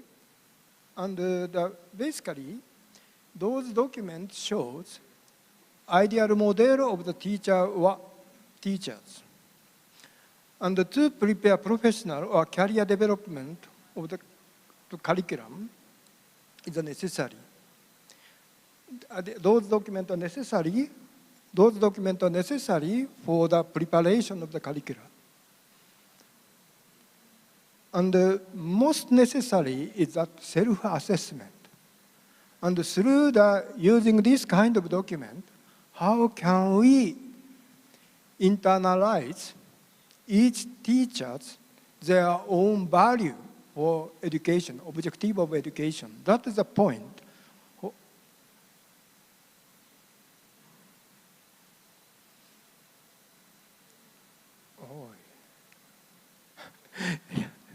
There is a jet lag, yes.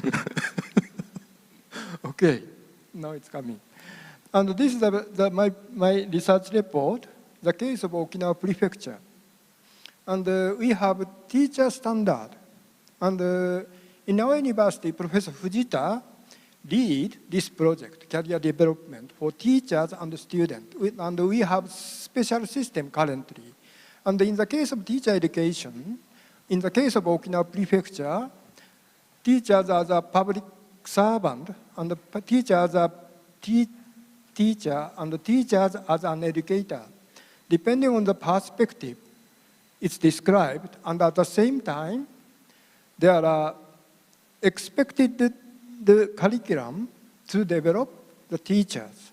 For example, 8th year, lead educational activities. 8 years of teachers, we ask, lead the educational activities, and 13 years play a central role. And 18 years take on a comprehensive perspective. So such a process, on those processes, teachers centers in the prefecture provide the teacher training program. And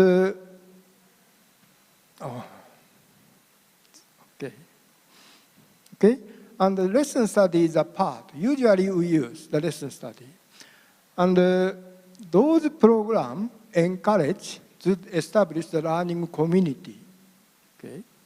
And the principal lead such activities, usually. But that's in case there is a problem, okay? One of the mayor tried to show something new for her next election. Next election. He invited the principal from the cram school. Okay, teachers are disappointed. So the collaboration of the school are very much necessary. So the leadership of the principals are necessary. And I would like to show the innovative actions from this is a project with Dr. Maitri and female STEM Ed, and it is a project on the era of digital era. We are necessary to develop the competency for the computational thinking. And currently, the era of ChatGPT. On the era of ChatGPT, we don't need to learn the programming language anymore. If we can explain and ask, make an order exactly, okay? For that, we began the project of the lesson study project by using coloring, okay? For the coloring, for explaining it to the others. And on that process, they learn, okay? So such a project we are now engaging in. And originally, it is a curriculum development proposal for the APEC. It is done with Dr. Maitri. Okay? And the others, this is a standard for the mathematics on the CMAIL. Okay? I supported these activities, and there are soft skill and cognitive skill, non-cognitive skills. We have been enhancing. And the challenges for teachers is that how can we develop it, okay? And honestly, what is the goodness of that? We already saw some good video from the Korean professor, Dr. Che. And it is a good example. And we also engaging in the similar activities. And this is a teacher training book. And with collaboration of IPST, Dr. Spatola is there, and Dr. Maitri, we developed the teacher training book. And now we are using the online program on the collaborations. So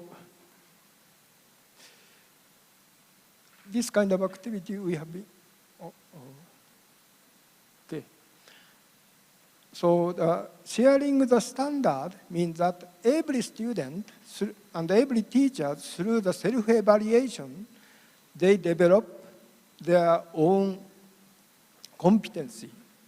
Okay, and how what is necessary is most necessary is a good practice for us. And sharing the good practice, lesson study is one of the methods for teaching.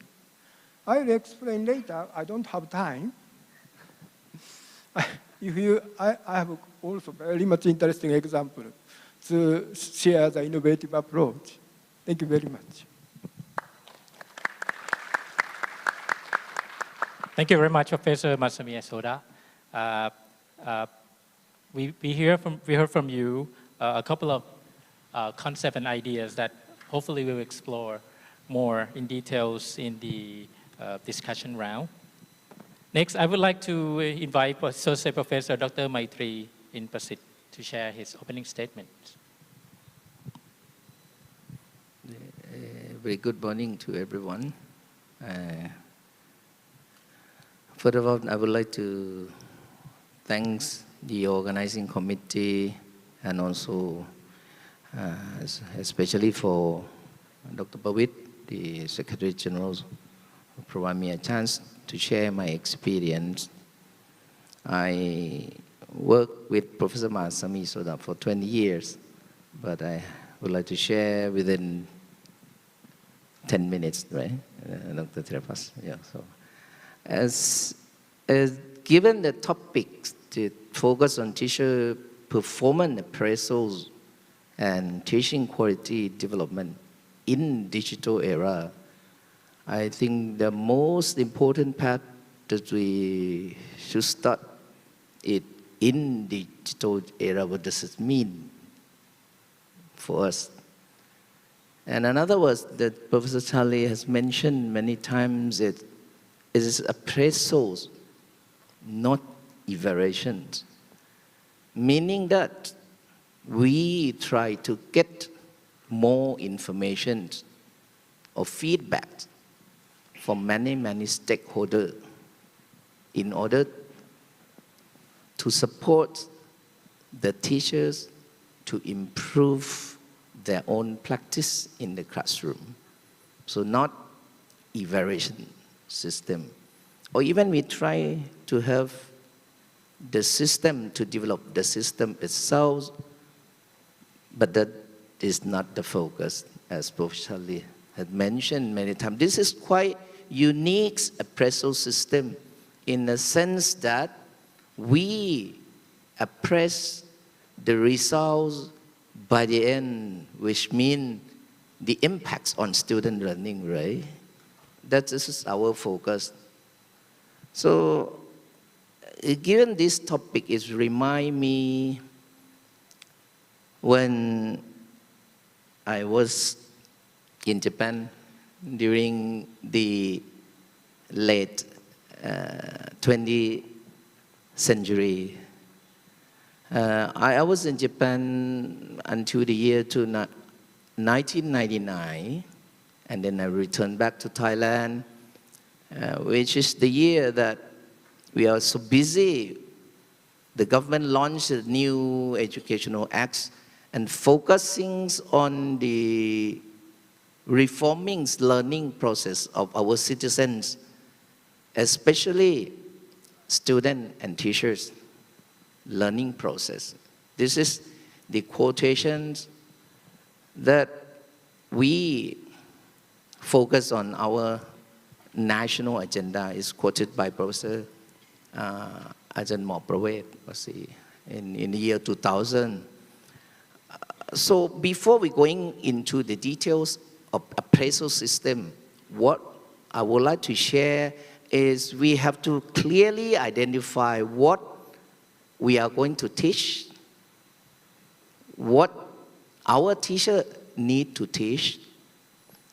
Is showing in these slides, we are shifting the paradigm from behaviors to thinking skill. So we are not going to teach knowledge to our students, but we are going to teach their thinking skill.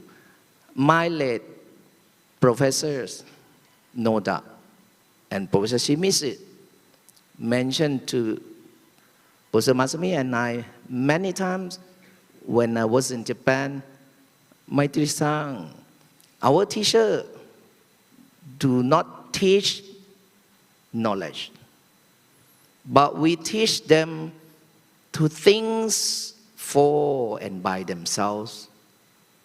So the challenge is how we do this. How can we facilitate our teacher to teach the students to think for and by themselves? If we can do this, then later we can talk about the appraisal system. That's my idea. So you see this, to teach thinking skill is a crucial issue and a debatable issue during the late 90s, in the 20th century. Next slide, please. We striving for active learning. So active learning is not new word, but by the end of the 20th century, we try to teach the active way of the student. What does this mean? We try to shift from teaching students doing some things to teach them to think. Because we have a problem as a teacher, I also was a school teacher when I was 20 years of age. After I graduated from the university, I teach one school in Bangkok. We try to teach them a lot of knowledge. And we are worried that how they apply this knowledge in a new situation. That's our problem as a teacher. But now, how to teach them to think, that's more challenging. And next slide. Why we have to teach the student to think? I quoted the Levy and Merner. Next slide, please. At the beginning of the 21st century, it's shown in this slide, you see that in the blue line graph, the less demanding skill for the 21st century that the forecast is the routine skill, routine work, because now it's proved already, AI take it over already. But we need to teach them higher order thinking skill, such as complex problem solving or complex communication. But in the left-hand side of this slide, you see that I put lesson study, as Professor Masame mentioned, in 1872, they started, and this year it's 151 years. They know the approach, how the teacher create a teacher community to teach their students to think. Luckily, I was 10-year experience in Japan, and then try to bring it up back to our country when the time that we are so busy. We launch a new education act. We launch a new curriculum focusing on problem solving and etc. So in the year 2006, we started. I think we have only 2 minutes. Okay. We started to develop innovation for teaching students to think for and by themselves. Luckily, Professor Masami Soda and I and my late Professor Shimizu start this project in 2006. We support to the APEC Human Resource Development. This proposal is a long journey for us to learn how we teach our students to think. And 16 years we conduct this project. We started, this project has 4 phases. The first phase is quite unique for this project. We bring our specialists and educators, including our teacher, to Japan to see the visual classroom that the Japanese teacher developed a good practice, the way to teach students to things that they have a long history. And then later, we think how we do this in our economy. At the first year in 2006, 16 APEC member economy joined this project. We are very proud of that. And then we share the Japanese lesson study approach. I focus only sharing a Japanese lesson study approach, but we have to modify and adapt this approach to fit in our school, in our APEC member economy. So in the second phase, they have to return back to do something in the classroom, and then bring the experience to share in Khon Kaen University. Every year, we conduct this series of projects for 16 years. And in the last phase, the fourth phase, as shown in the slide, in the fourth phase, we expect that our specialist or educator, including teacher, can create a lesson study networks and then expand and sustain their approach, their developed approach in their own economy. In the last series of this project in year 2019, right, before the pandemic, in fact, we forecast that the rapid change of technology has a real impact on our life and society. Why the Japan had moving their society to society 5.0 already, meaning that they try to integrate between the cyberspace and this physical space, meaning we try to move our workforce to cyberspace. Now the evidence is proven already during the pandemic. So in this project, in the APEC project, in the latest project in 2019, we focus on how to suggest recommendation for curriculum for the school across the APEC member economy. And next slide. So in the project, we suggest this. The traditional subject like maths and other subjects have to be consolidated in this model in the middle of triangle, because we have more new and important content to teach. For example, programming, coding, machine learning, and data science. But the foundation to teach this new content is computational thinking and statistical thinking. And Professor Masami Soda, at least in the APEC region, try to provide example for senior high school teacher, junior high school teacher, and also elementary school teacher during the pandemic. So that's what we have done during the 3 years.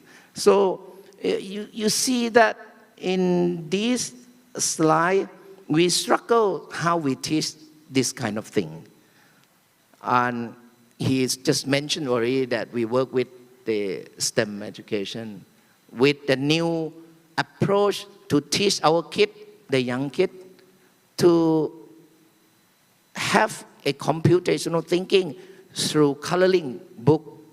Professor Roberto Aria he expert in AI and Joyous project 10 years ago to introduce the unplugged computational thinking without computer. That's the project. We have organized this workshop last month. And what I would like to conclude at this point is, so what is important as a tool so that the teacher performance appraisal would work, and at the same time we can improve the teaching quality. Next slide. I think Professor Masami Soda has mentioned already open class. Maybe the similar idea with Professor Charlie has mentioned. Open class or classroom practice is the key concept of the appraisal, because we need a lot of feedback, right? So open class is a long tradition of Japanese style. So we have a multi-tiers. In this model, I modify the Japanese lesson study to fit into our school. The most foundations for PLC in the TLSOA mean Thailand lesson study open approach, not a Japanese lesson study approach.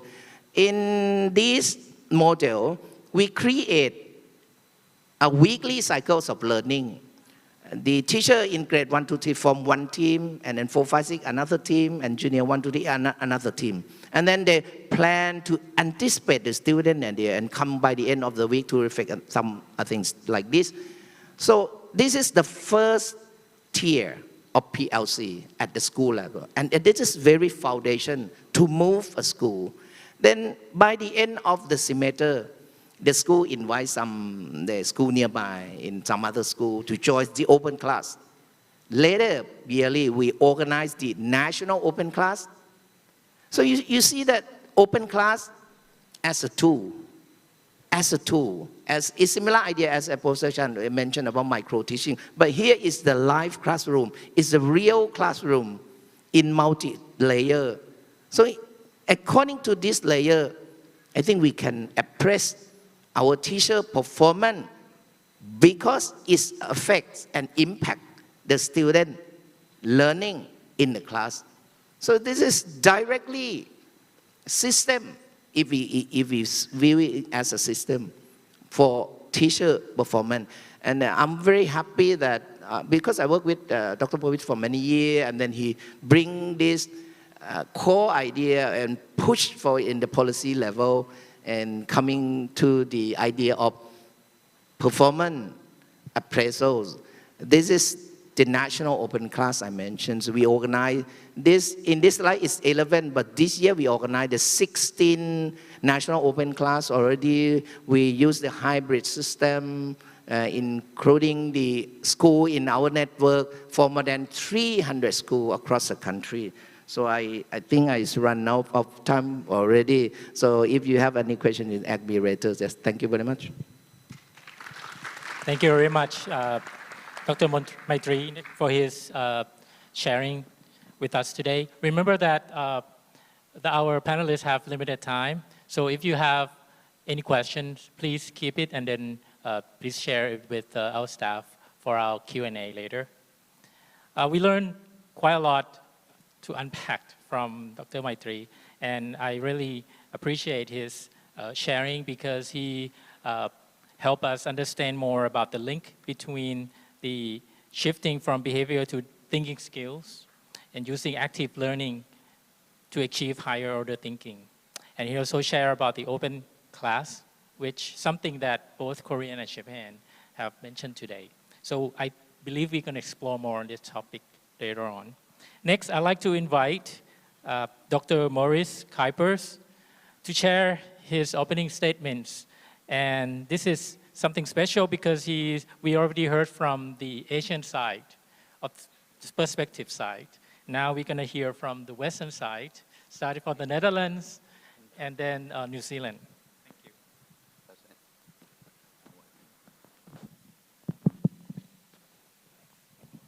That's working.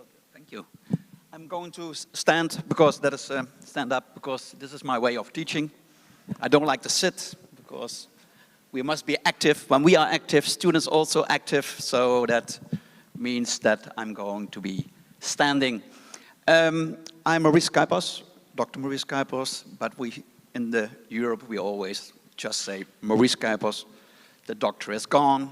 Also students don't say Dr. Maurice or something. There's a different kind of level between the teacher and the student. I'm 35 years in education, in higher education, but also in primary, in vocational. The last 8 years, I'm also working sometimes in Thailand. So I see the differences between the systems, and that is very interesting, especially for this topic.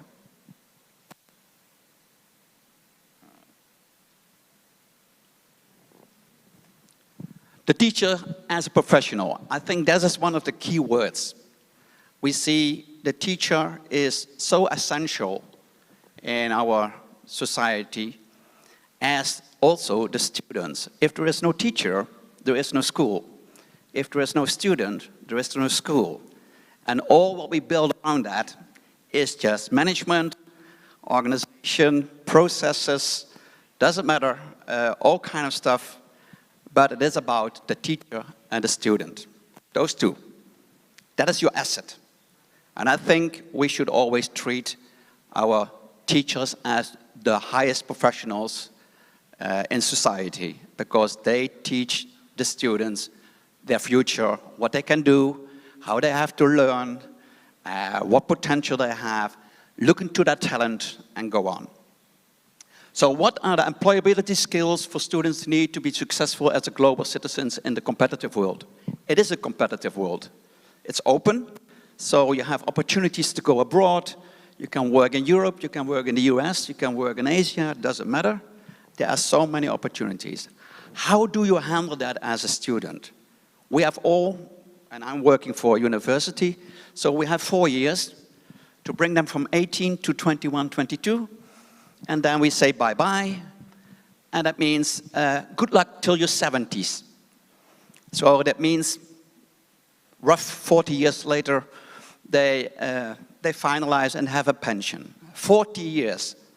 So what kind of impact do we have in those 4 years for a student? And that's interesting to focus on that. We make a system where everybody is trying to put knowledge in the head of the students, but we should more focus on, and I agree with my previous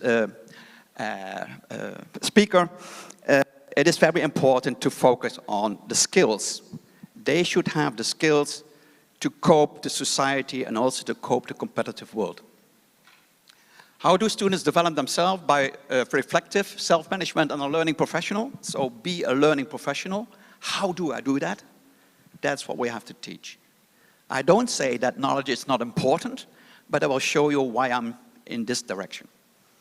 And of course, how can a teacher provide those skills? Because we are a lot talking about teacher development, but the world is changing every time. I'm now 35 years in education, but if you look what we have in the last 35 years in changes in education, it's every 5 years something is happening, something new. I have to adjust as a teacher, new circumstances, and I'm sure if you, as teachers who are here, look to their own time at school, you see different kind of students. Complete different kind of students. There we go.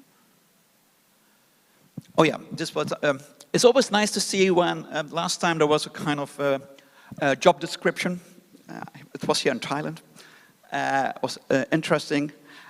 They start with research and publications. The most important thing, application is for a teacher. So why? I always say, why are you just focusing on research and publication? I know why, it is important for the university, but we are here for the student. So you need a good teacher. That is the focus. Expert knowledge on a specific academic topic. Of course, you are maybe for marketing, so we hope that you study marketing and you can teach that. But you have also the need, the didactical skills, the coaching skills, and the feedback skills. All kind of aspects we never asked in interviews. That's what makes a teacher a teacher. The last things, not the first one.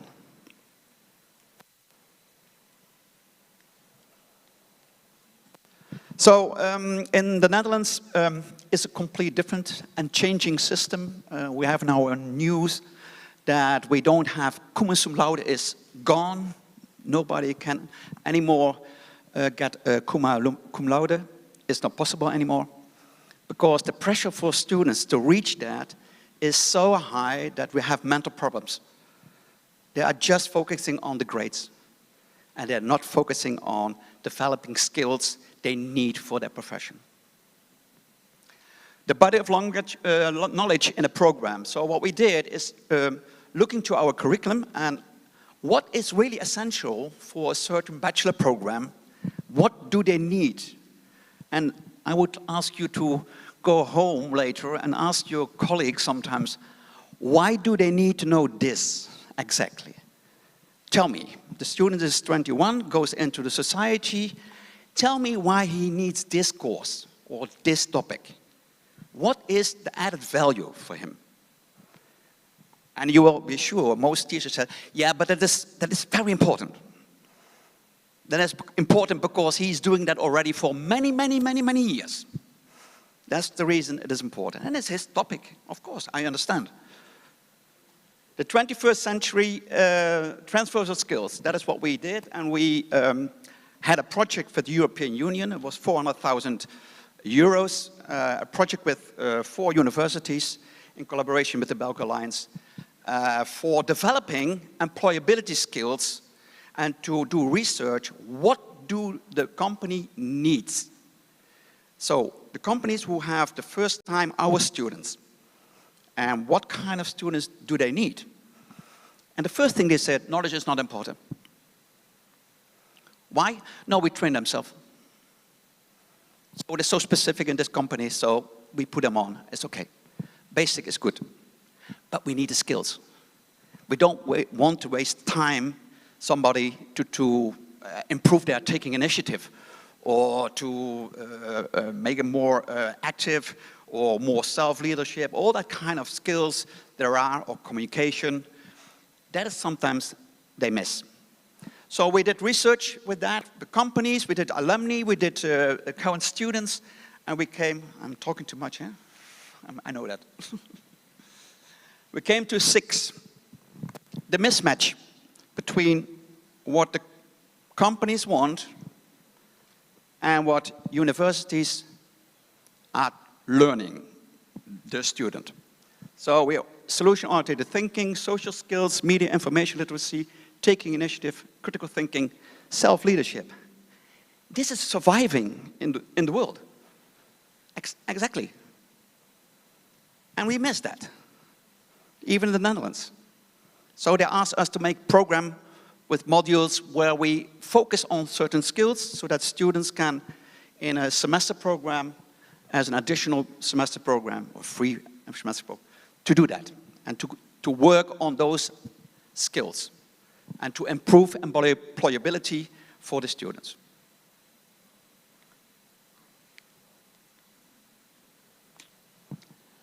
Same stuff for teachers. Let me see what it is. I have to go. Oh yeah, I always have to check. What we have at Fontes is, and maybe it's an interesting one too, BKO stands for Basic Teacher Training. So everybody who's coming in gets at Fontes a Basic Teacher Training certificate. You have to do it for 1 year. If you don't pass, you're out. Because it is basic. So you learn how to be a teacher and the basic skills. You can go to the middle level and you can go to the expert level. And the expert level means that you also train up for the first ones. So it's internal. In the Netherlands, we don't have a separate, every university is doing its own accreditation inside their university. Tools to improve lecturers is, what we do is, joint the classroom. There's peer reviews, that's interesting to do. But we also have, of course, the most amazing student evaluations or student surveys where they can say if the teacher is doing well or not well. And we do it always before the exam, of course. Because after the exam, and they didn't pass, then you know almost sure what the result will be. So it is also we use it, but we give it to the teacher, and the teacher can do what he wants with it. If there is constantly bad, of course, then there is a kind of going on. But you should be it should be in your heart, and it should hurt you when your grading for your teaching is not good. So then you need the tools to get to the next step, to develop yourself. The same as a student is doing, you have also to do that. Find your passion, take your talent, and go on, because you can learn a lot. I'm almost. See, I'm already talking about that. This is the last trend in the Netherlands. Skilled orientation education, student demand oriented. Grades figures as an assessment is under pressure. It's now in some universities just pass, fail. not a 9 out of 10, we have done the 10 system, or 7 out of 10, doesn't say anything. Yeah, you pass or you fail. And if you fail, you can do your reset, you can try to upgrade it, learning by failing. Because everybody is afraid to fail. And I know that in Thailand that is even worse than in Europe, but they have to learn to fail. Otherwise they can't not improve themselves. Interdisciplinary education and collaborate with companies. Don't forget the companies to include.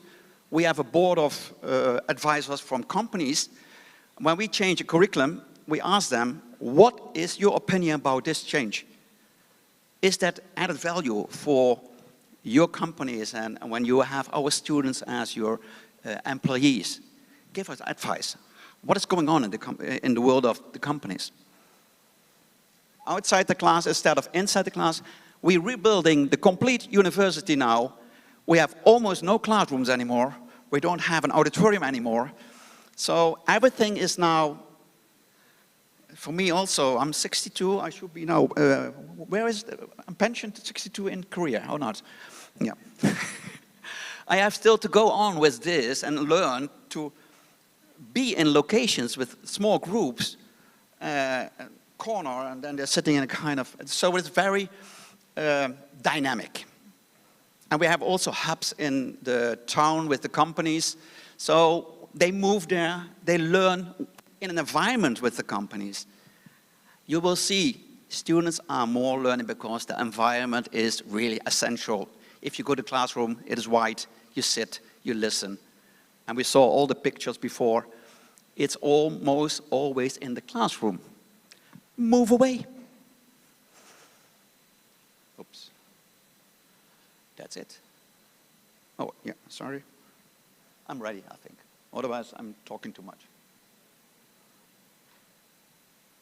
Thank you very much. I think I close with this. Yeah, there's... Good. Thank you very much, Dr. Morris. He shared with us the development in terms of teacher appraisal in the Europe as a different perspective from Asian. So another country that we still have on our panelist is Mr. Ian William Beckincris from the Netherlands. I'm sorry, from New Zealand. Sawadika, and thank you very much for inviting me here. I feel very, very privileged. I'll tell you a little bit about my history because unlike my esteemed colleagues here, I am not a professor, I am not a researcher. I've just recently joined the University of Otago after being a teacher in the classroom for 20 years. I taught English. I began teaching in Moscow, and then I became a teacher properly in New Zealand. And then I spent time teaching in England, and now back in New Zealand. So I have been appraised a lot of times, lots of appraisals. So I'd like to, I'm having trouble with the clicker too. Yay. So let me start by talking a little bit about technology, because when I began as a teacher, technology, as far as ICT goes, was very much in its infancy. I really believe that I have learned through being appraised about 24 times that technology is a tool. It's only a tool to help us complete the process better.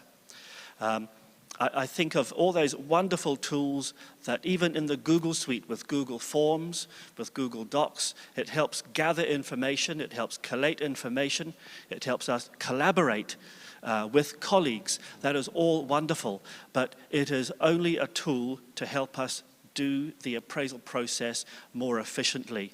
I think far more important are the positive professional relationships between ourselves as teachers and our students, between ourselves and our colleagues, between ourselves and our principal or our school leadership. I think technology is complicated.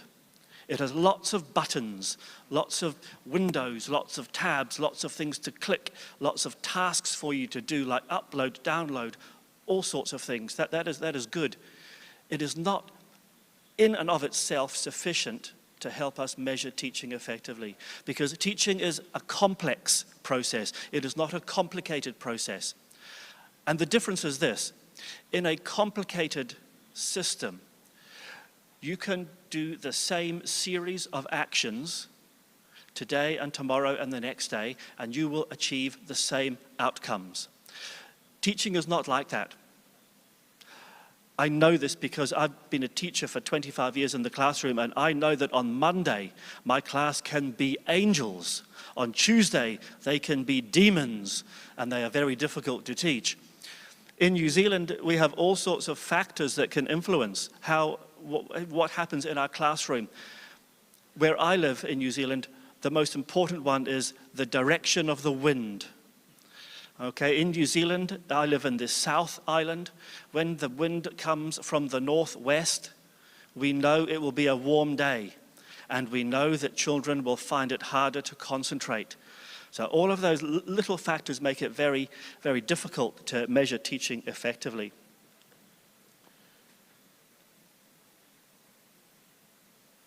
So I think if we think of all the list of things that we do as teachers, we might have a job description as a teacher, and we might have a bullet-pointed list of all of the things we must do for our job.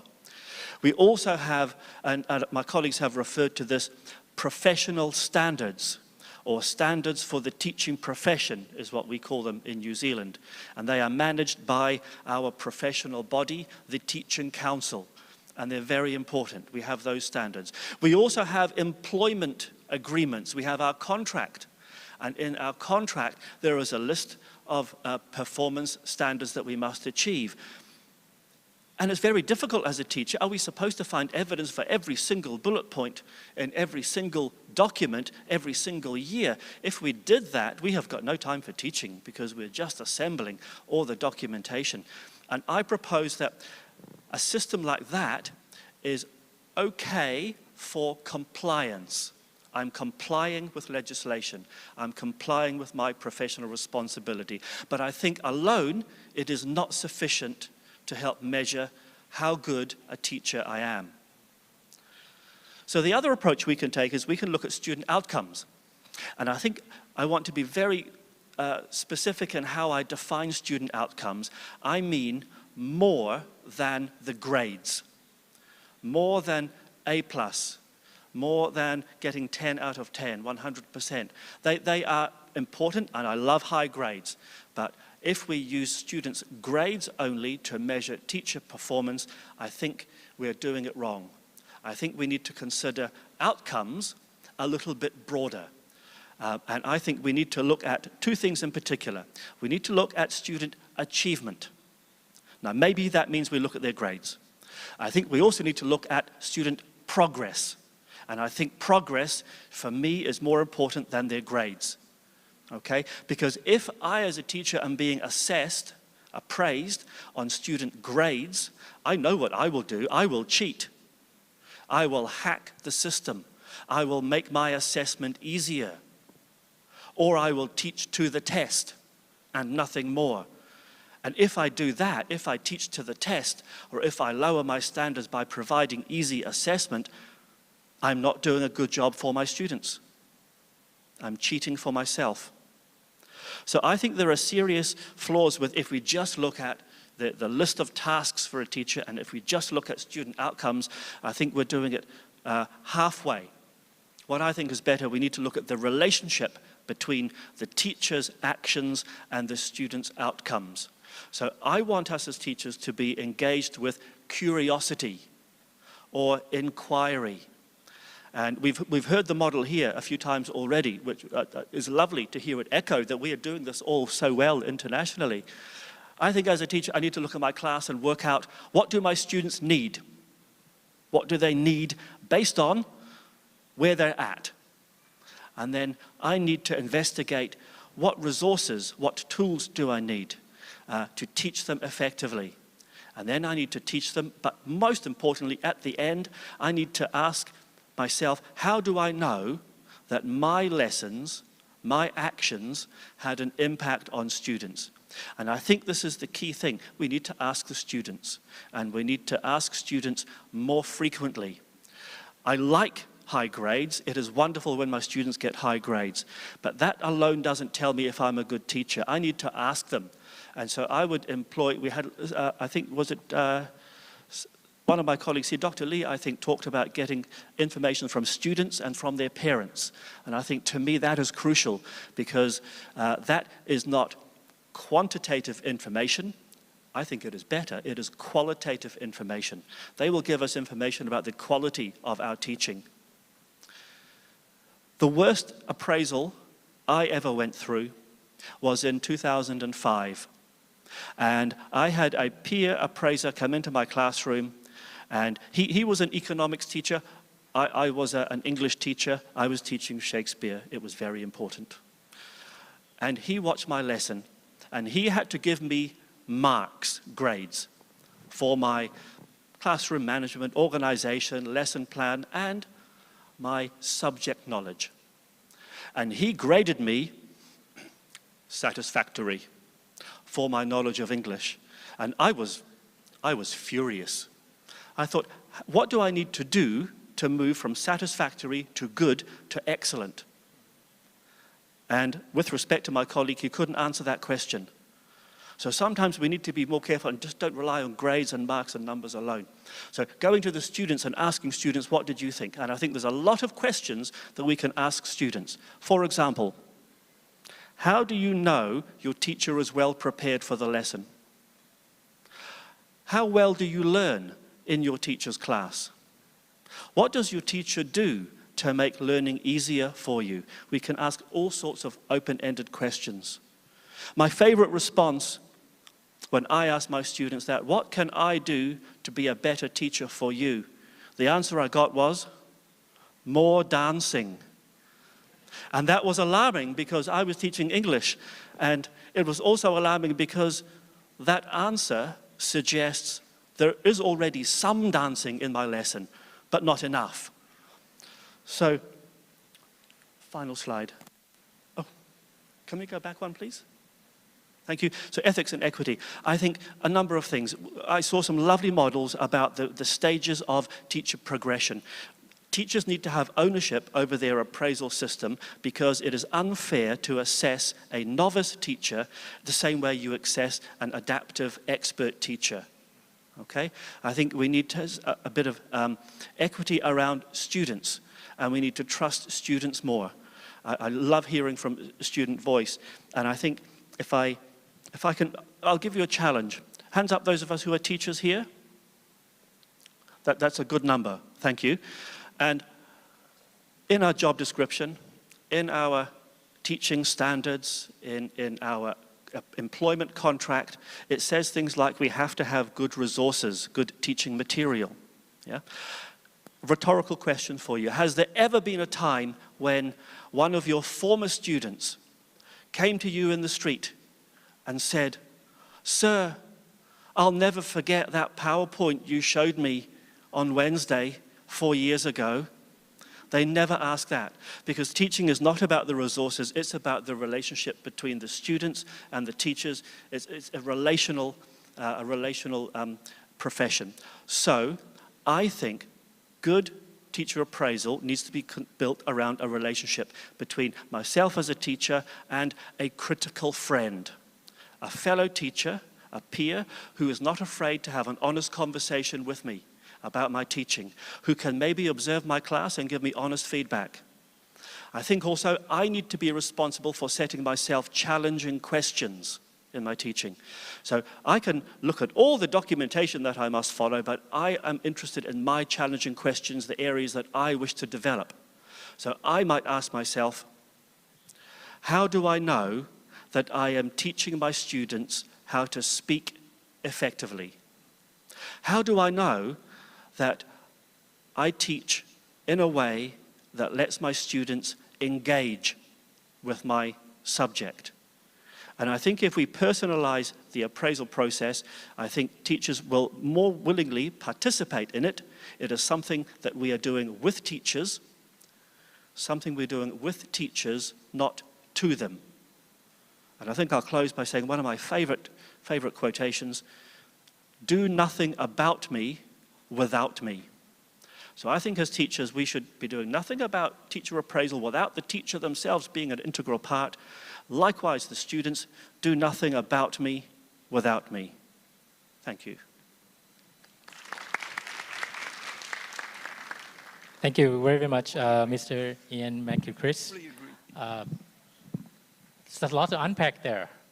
I really like that you mentioned that technology is complicated and it's teacher as a complex job. So you put two very complicated things together, it gets really, really challenging.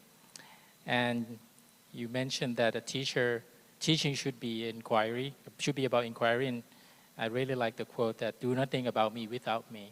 So this set up for our next round, which is a discussion round.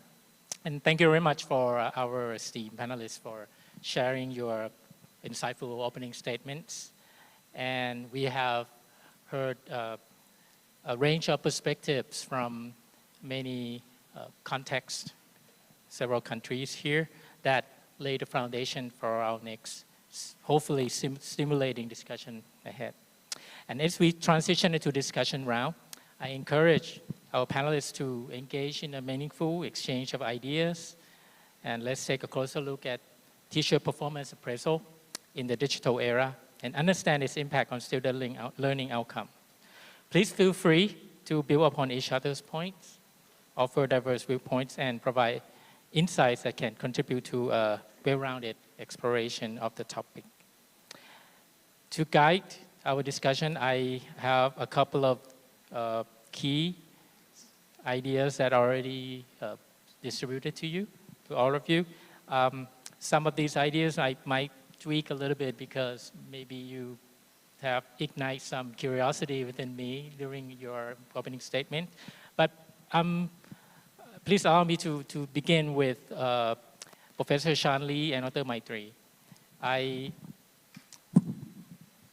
would like to, from your keynote speaking this morning, you mentioned the journey of the Korean Ministry of Education from maybe 40 or 50 years, transition from, in the 60s to now. And we all know that Korea is very technology advanced country. So what I'd like to know your opinions and your experience in this area that I'm going to talk about. In the past few months, we've heard a lot. I think it's on everybody's lips, ChatGPT and machine learning.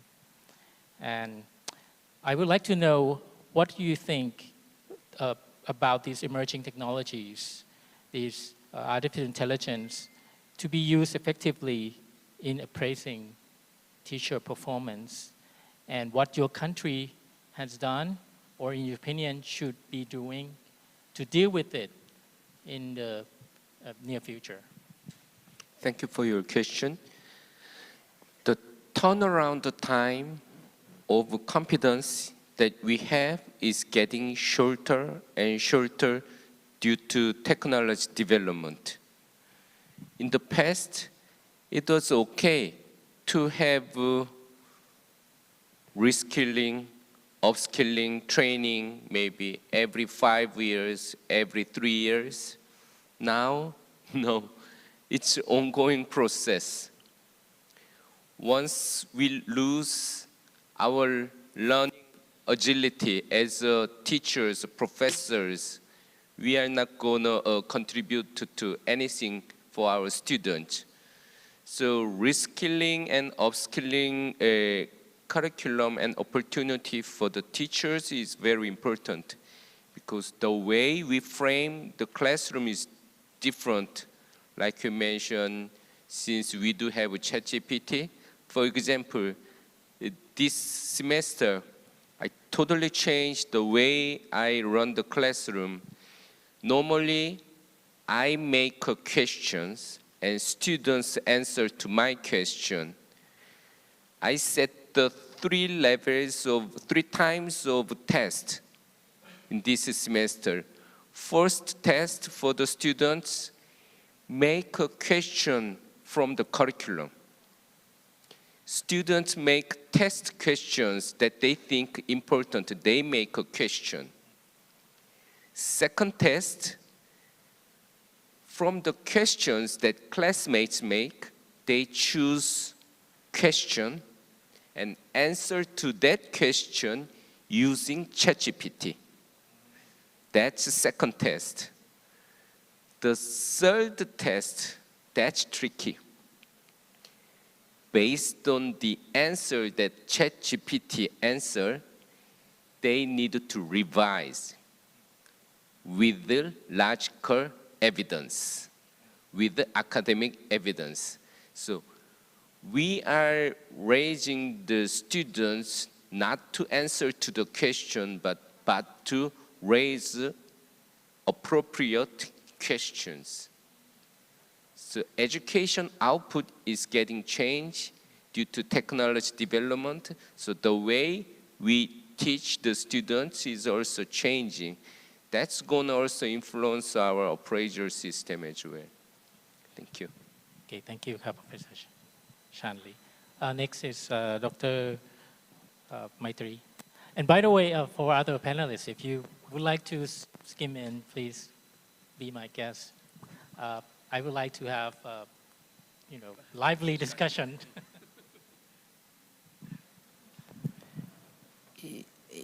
Yes, continuing as Professor Lee has mentioned, we are in the era of ChatGPT, and it proved what I just mentioned earlier. Our teachers do not need to teach knowledge, but we teach them to think. But the way we have to teach students to think for and by themselves, we need to, I mean, if we would like to appraise the teacher performance, so we have to reskill, to upskill, and raise a new skill for our teachers. Because this is not the same thing what we deliver knowledge to the student. For example, how they can develop the observation skill in order to identify the student idea emerges in the classroom. So that's come to, for example, in our models, by the end of the weeks, after observations, the student idea. You see that from our point of view, I'm a mathematician, so we appreciate the beautifulness of incompleteness. So every student idea is incomplete in the sense, but it's very beautiful because we can develop the student idea. But how we design so that the student idea can be connected in our class, and then all has been developed, is very challenging. So anticipate the student idea, and then observe the student idea, and then reflect, so that we can create a cycle of improvement. It doesn't matter of the teacher quality, student quality, or something else, but we focus on the cycles of learning, then we go directly to the quality. That if we can create this cycle, as I mentioned, the tiers of the PLC, we create a community. So that's, as the teachers has mentioned, that we need a critic friend. We don't want assessor. We don't want assessor, but we need the critic friend who give a positive feedback. So hopefully in our appraisal system, we can include this kind of things. Okay, thank you very much, Dr. Maitri. How about the Netherlands? Oh, you want? Okay, please go ahead, Professor Masami. I'd like to just add a word about ChatGPT and AI and things. I forget who said this. I think it was an American car manufacturer, Henry Ford. He said, look, manufacturing cars, if you ask people what they really want, they will say faster horses. And I think when we needn't be afraid of technology. If we think of ourselves as teachers, the reason that children went to school hundreds of years ago was because we as teachers, we were the whole internet plus chat GPT in our heads. We had the knowledge. And then we started building libraries. Libraries had all the books with all the knowledge. But teachers did not become redundant because teachers now had to help students understand how to use libraries. Then when the internet came along, okay, now the internet's all in our pocket, and teachers are not redundant because we now need to teach students how to think critically about using these new tools. And I just echo what Dr. Lee had said, we need to use these tools ourselves and embrace them because we will never be redundant as teachers, and we shouldn't be afraid of the new technology either. That's the same in the Netherlands. Embrace it, because it is not going away. It is just the development there is. And exactly what you're saying, as a teacher with the students, try as a teacher always to update yourself and see what you can, how you can use it. Because I had last week a discussion with another teacher, and he used it in a way that I thought, huh? Okay. He said, oh, Marco Polo. I said, you can say to, you are Marco Polo and I'm going to question you. So you have a discussion with somebody and you get answers if you are talking to Marco Polo. And there's a different use of so not a threat, see it as an advantage. However, though, I've just heard from a couple of news a couple of weeks ago about some countries in Europe, I think including the Netherlands, that the government has banned on the mobile phone or some technology device. Yes, that is, yeah. What's your opinion on that? That is especially in the, what's called high school, the distraction of the phone, the social media was a little bit going out of hand. And there are some schools who say, okay, you have to put your mobile phone in the front. I would say in some cases it's okay to do that, but in general, this is their instrument, their knowledge instrument, as a searching instrument. So you have to adjust your classes or your questions, or in some way, how do I involve that machine? And that's the case, not banning, that doesn't matter, that doesn't work. But, you know, governments have always that kind of... And from the perspective of transferring the standard, it is not a copy, not the chat GPT. And every teacher has their own interpretations. And for revising it, we should critique each other. In that context, lesson studies and to establish learning community is very much necessary. And I have experience for the audience, like the International Conference of Mathematics in the world, leading professors are like this amount, and I have a question about the student misconceptions. And half of mathematics education professors failed, okay? And I also have failed when I see that task.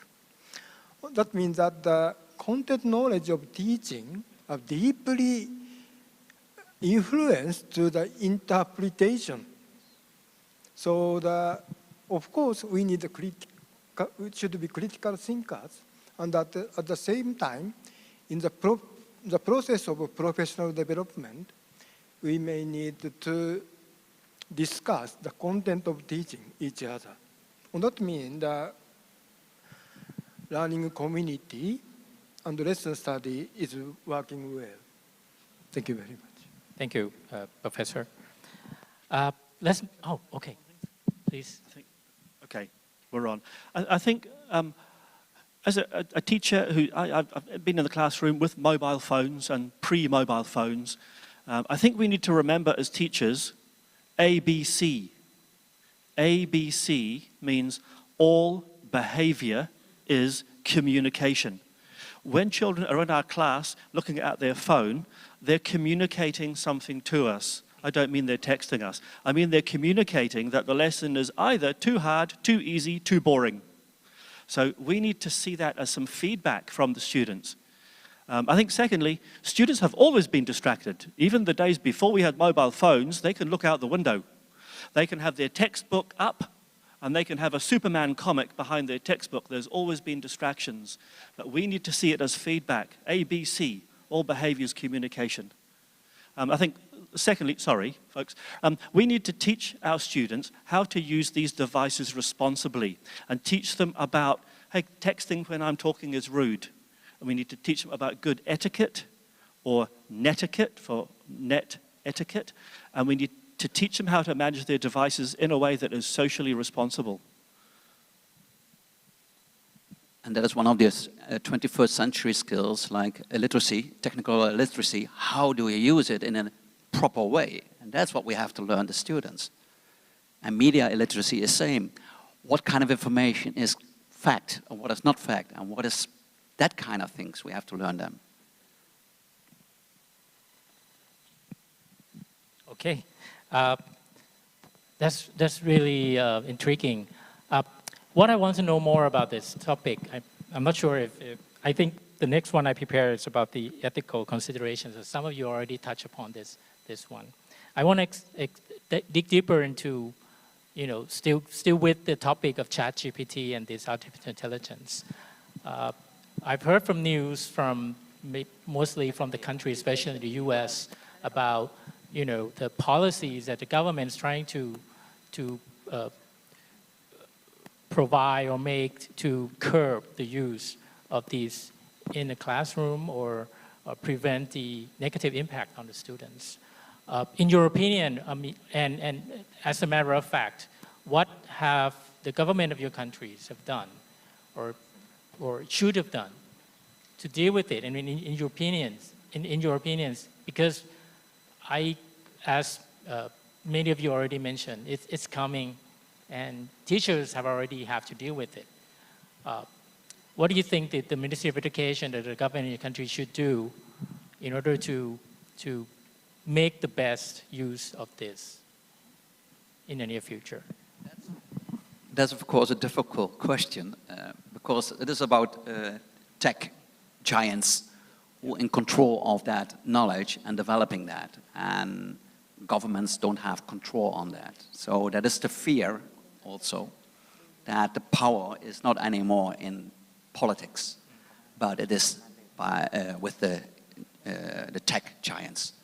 So how to handle this is of course difficult, I think. Let me scope it down to just maybe teacher.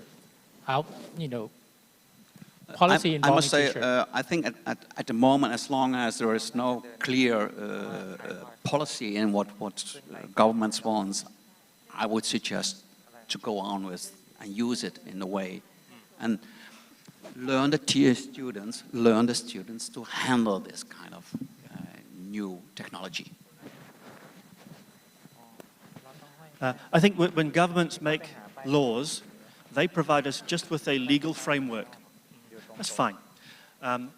We as members of a profession, we've got the legal responsibility plus the ethical one, because we have a set of ethics as a teacher. Sometimes those ethics are articulated by our professional body. In New Zealand, it's the Teaching Council. There's a third level of responsibility, and it comes back, sir, to what you were saying about values. And we need to have our values in the classroom. We can model every day values of truth and honesty and morality, and I think that sense of a moral responsibility is every teacher's job in the classroom. We do that every day, okay, by always talking about fairness and justice and helping students question whether things feel moral for themselves. Because you see, legal is the government and the courts. Okay, ethical is a professional body that's outside of us, but we know ourselves, our inbuilt sense of morals, our own moral compass is a phrase that we also use.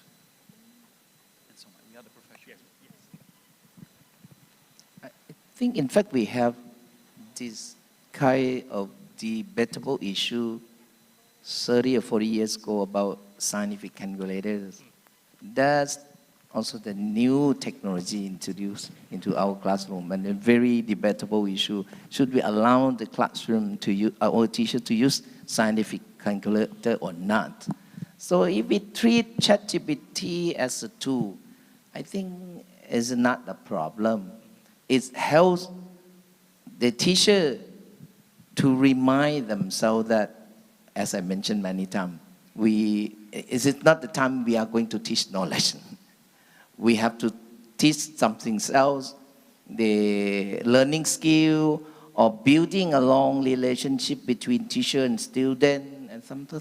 So we can make use the benefits of technology. For example, if I'm a teacher in the classroom, usually we can collect a student idea one by one.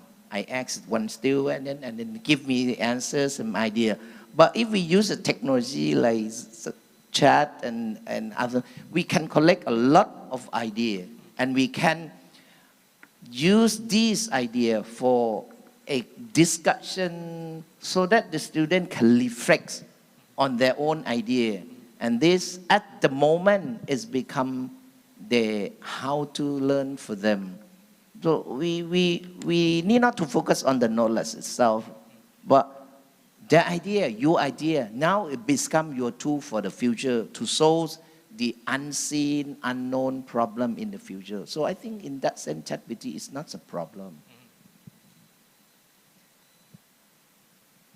In the case of the technology using the classroom, using the technology for self-assessment is very much useful.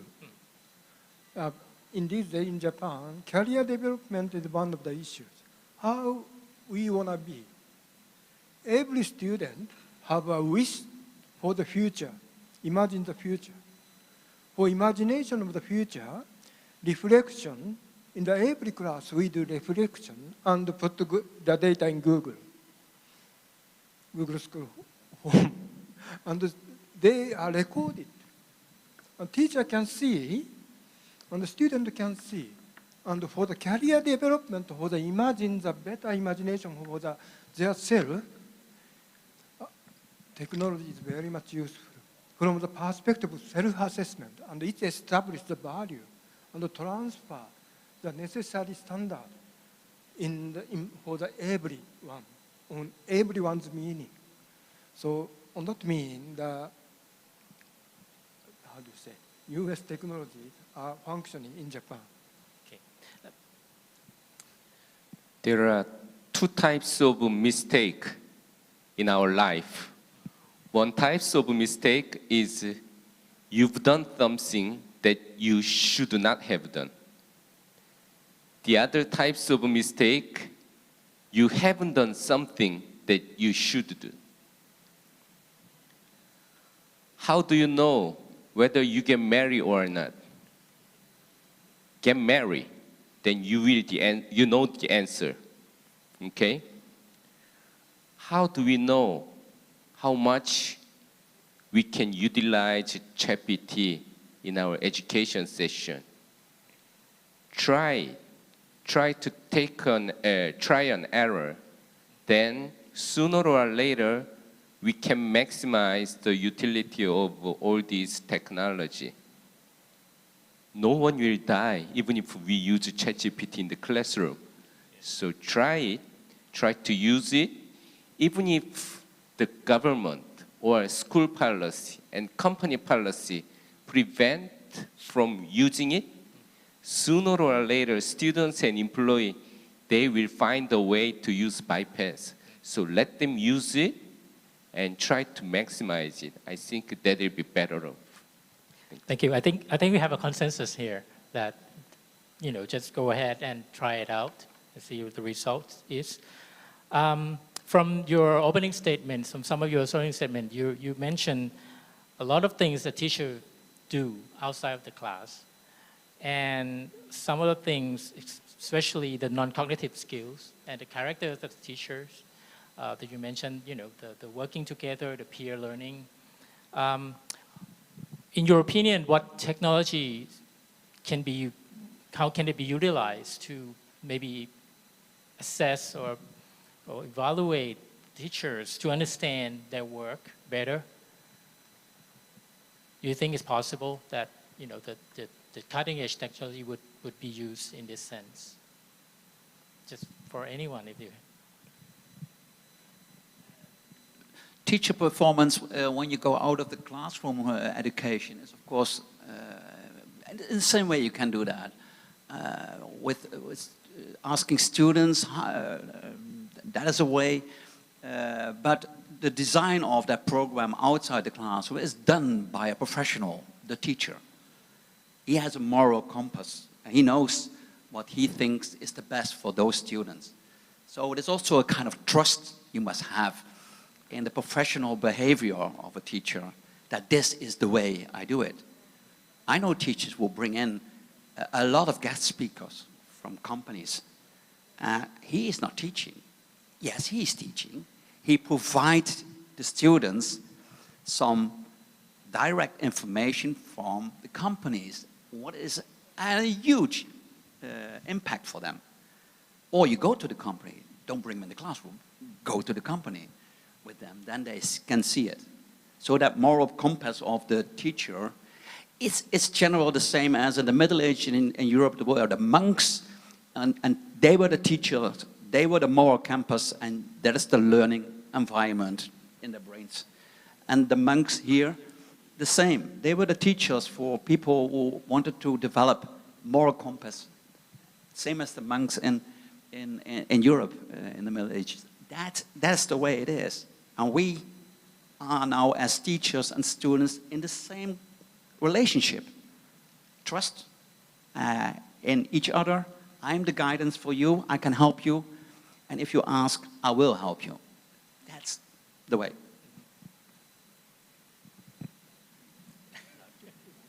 You won't. I want to. Apparently, I want to talk. Okay.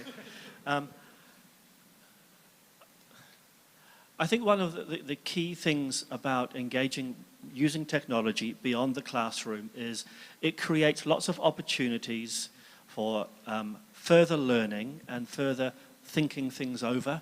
And in English we say mulling things over. I'm just mulling things over, going over and over the same ideas. In our classrooms, we have got so many time constraints. We are always in a rush to get to the next point, the next point, the next lesson, the next assessment, and we don't have time to mull things over or think more deeply or discuss ideas more broadly. So some of that learning can take place out of class and online with all sorts of chat forums that might be attached to resources like Google Classroom, for example. I think that's one of the key things, is that it's a safe forum that's sort of moderated, because we, with our moral compass as teachers, we don't want students to be engaging in conversations in sort of online platforms that can become destructive. So, of course, and every teacher is a different person, so not everything is applicable for everybody. If we see another aspects of appraisals, we really need feedback, right? So if we treat appraisals as assess for learning, and I agree with Professor Masamiso that seeing from the point of reflection, video recording, as Professor Chanley is showing us, is a kind of other regulation. This helps the teacher reflect on what they are doing, or what they do practice, their classroom practice, in order to get some information for further improvement. So in that sense, I think it is very beneficial and very useful. Mr. Ian? I will stop. I think you've hit upon something very, very important, and that is, as teachers, we are also learners. You see up there, it says, the making of successful learners. And when we engage with our appraisal system, our online conversations, we are still learners ourselves, and we are learning more about our craft, our expertise. So we can see opportunities for our own learning by engaging in these conversations around appraisal and just general teaching every day.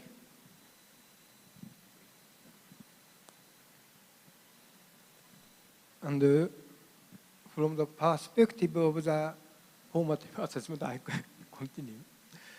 The imagination of the futures everyone has, but if it is different, not easy to collaborate. And on the community of the lesson study, we usually very much competitive, actually, because we have to show something new. And on that context, we discuss a lot and critique a lot. On that process, we make the idea deeply, because without sharing the basic standard for the value in education, we cannot discuss. Then it is a very good opportunity for deepen the, how do you say, the self-standard for self-evaluation. Thank you. We live longer and technology change faster. That means learning process get busier. Same to teacher appraisal process as well. What we are missing is whoever assess teacher's performance, whether it's a principal, vice principal, or peers, or students, or parents. We don't provide the orientation program for assessment. For example, company like Samsung in Korea, every year when there's a time that we conduct a performance appraisal, we provide the orientation program for the leaders who are going to evaluate. Do we provide that kind of a program to schools? No, not in Korea neither. We don't have that kind of system. So even if we conduct orientation for the appraisal last year, this year, we do need to do it again to remind for the more correct assessment system. I think that's something that we need to utilize technology as well. Thank you. Thank you very much, Professor. We still have about 10 minutes before we get into the Q&A session.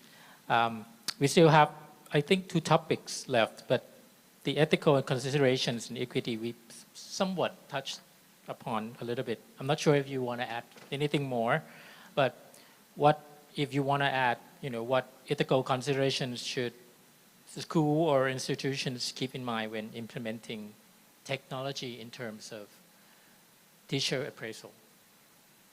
Do you have anything more to add in this area? Because right now in the Thai government, we just implemented, right? Our research just starting to see the result and feedback from teacher. Still, their feedback sometimes, like we have some feedback that say, teachers is not treated the same because different context. So what do you think would be the ethical considerations that the as institutions can do for okay? Yeah.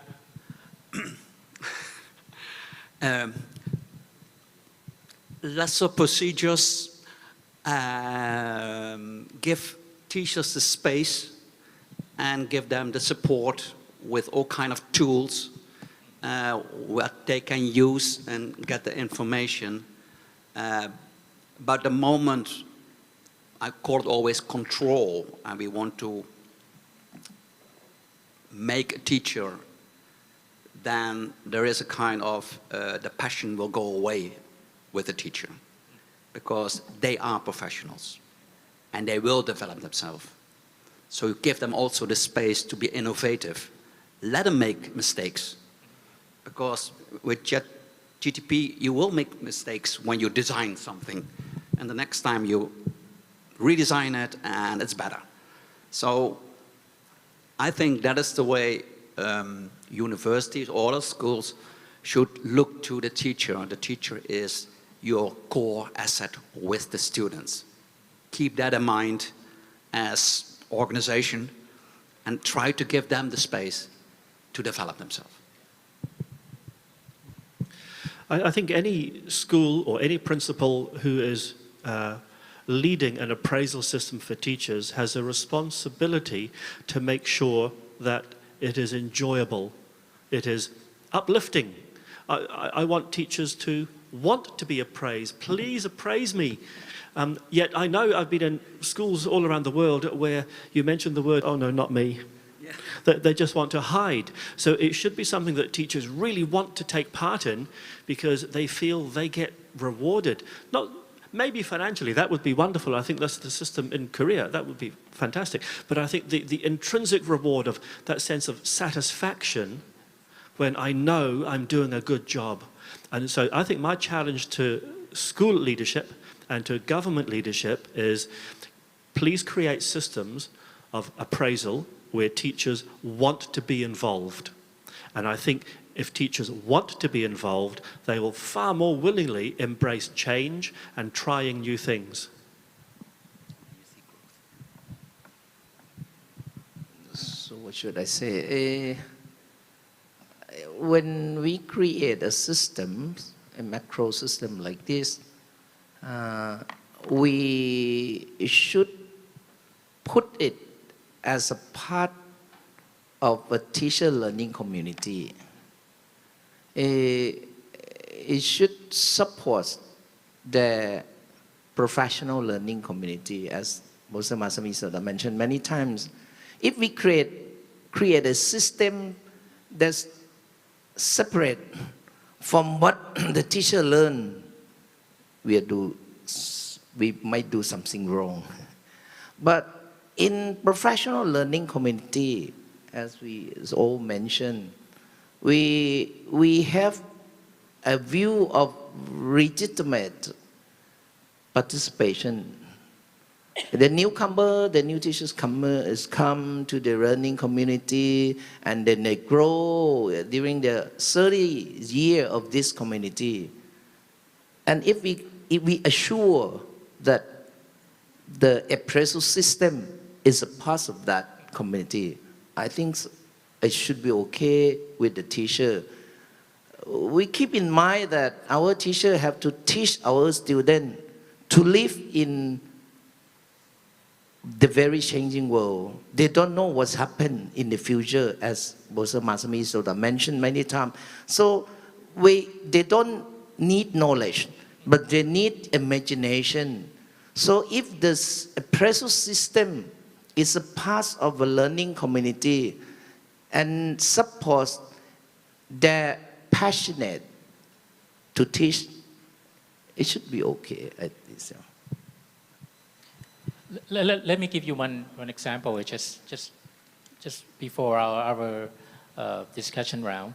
As you were aware that the OTEP has used this teaching recording as a way to appraise the teachers. And there's some suggestion that the best practice, videos that show the best practice should be shared with other teachers to learn. But then there's come, the privacy concerns. Something like this. What, do you have any opinions on it? Yeah. So that's something in Europe absolutely is a case. So putting cameras there as a kind of not done. But if you put it in a training system, what we have for teachers who are new, and they have to get that certification. That is a process also where cameras are used to learn and to feedback on what you are doing. But that is for you getting your certain accreditation or certification to be a basic teacher. That's all. But when you go and use it as a tool in further, then it gets, I think, too far. And it's always not a real situation. When cameras are there, or some people standing in the back of the classroom, it is not the same. I totally agree. I'm not in favor of having cameras in the classroom frequently because we change as teachers and we put on a show rather than teach. It inhibits us. I think an approach I prefer is when we have a colleague or a peer reviewer come into the lesson and we say to them, we as teachers choose, I want you to listen to my language and I want you to comment on the questions I ask because I'm interested in knowing whether I manage classroom dialogue effectively. So we can provide a focus for our observer to take note of and then share a discussion of that afterwards. You need to have the goal for when you use cameras. You have to the criteria. What are you going to watch? Is the students are allowed? Is that bad? Or so it is very difficult to analyze. The example was good about somebody is tough and then later on nice. That's okay, but in general, I think it is something what is not really helping in the teacher because you are creating a different kind of environment. In lesson study community in Japan, like in Japan, there's the spirit of colloquium. We are friends in the community. So it doesn't matter of having camera or not. We consent in that sense. This is our Asian perspective, sir. Okay, we can show up in this camera. If you're a friend, you're not cheating me. You take a photo, you're recording in order to give me some feedback for my improvement. So in that sense, I'm okay. So the ethical issue is quite pro and cons. It depends on the situation and the community. Okay. Professor Chan, you want to add something? If we go to company, we see the camera everywhere. But in the classroom, we have a very strict policy related to education setting recording. Unless the students and teacher agree, the film itself shouldn't be released in public. So that's a safe regulation for everybody. The other one is teachers' appraisal system is different from other professional appraisal system. We need a professional assessor for teacher appraisal system. Who's going to do it? Who are going to be the expert of a teacher appraisal system? I think we need to review the role and responsibility of master teachers because they have good enough experience and they know the content. So both ways, if we consider both ways, we need to start from a professional access role related to master teachers for the start. All right. Thank you very much, the panelists. I think the session for my own question is done. Next, we're gonna allow the audience to engage with our knowledgeable panelists. So if you have any questions or you want to share, please don't hesitate to step up to the microphone. Or okay, how are we gonna do this? I think is this? Oh, okay. Please go ahead. Hi, thanks for sharing your wisdoms today. A lot of the conversation has been had about teachers and their roles and responsibilities to grow as educators in pursuit of improving outcomes for learners.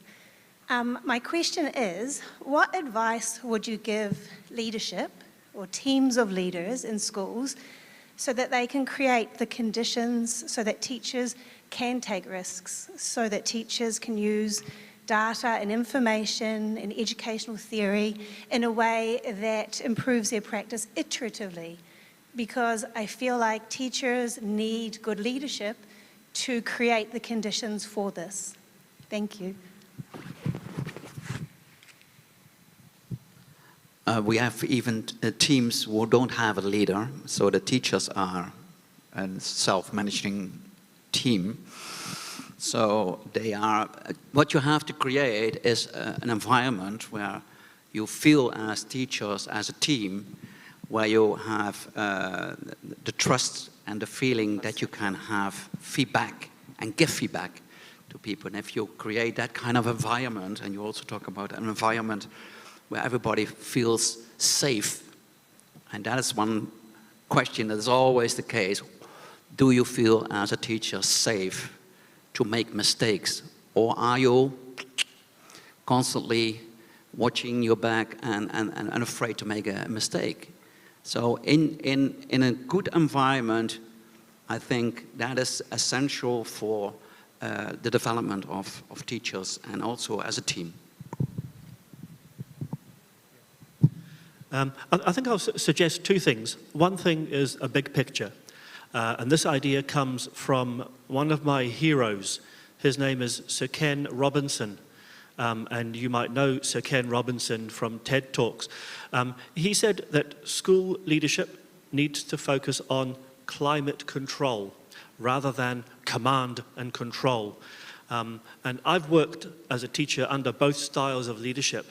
I personally thrived under climate control, where the school leadership was giving me the freedom to try things, and I would get praise for trying things, even if I made a mistake. But I never thrived at all under command and control. And what I did instead was I joined the resistance movement in the school, which was quite dangerous. Second thing, I think a very practical thing. The command and control school I taught at would do name and shame. So at the start of the school year, teachers would come in. On the screen was the spreadsheet with our names and our targets for our students' grades. And red box, you failed in your targets. It was humiliating for teachers, and nobody liked it. I think we can change that completely. And if you are a school leader, I think you can leave your office and go and observe out in your school, take some notes, and the next day do name and fame. That you share the good stories. I was in his class and I saw this wonderful thing. Then I went to her class. I was really impressed with this thing. A little thing like that helps create the trust that teachers feel for their leadership, and it lets teachers think, I can try new things because it will be recognized. I might even get named and famed. And it enables teachers to take risk.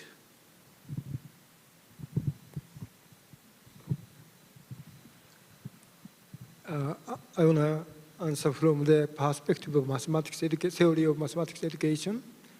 In the world, there are international journals, and most of them are necessary to contribute with the data and as appropriate framework. And such as, of course, I also contribute. And that context activity and the theory for teachers to develop and improve their own practice is not the same, in my understanding. If it is the same, our research work can applicable. But not always, sometimes. It is depending on the cases.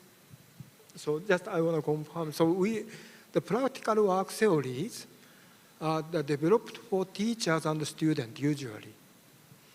And the teachers also easily interpret. One example is ZPD. ZPD is a Vygotskian framework. We usually say ZPD. But in another word, by using what we already learned, what we can is a ZPD. In another word.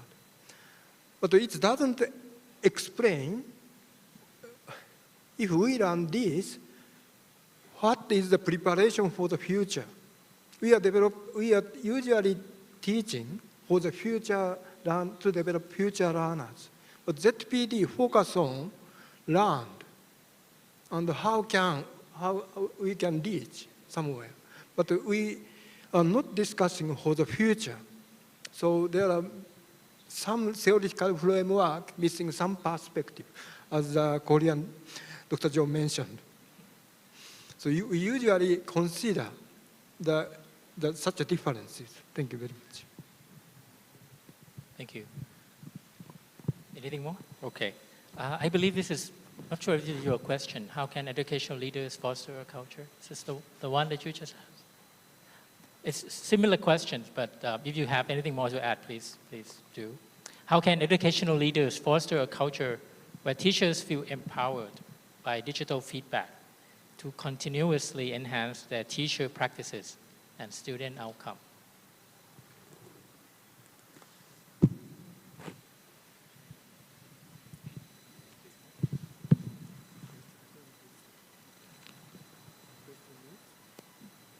We do have a specified program for school principal and vice principal every summer break and winter break.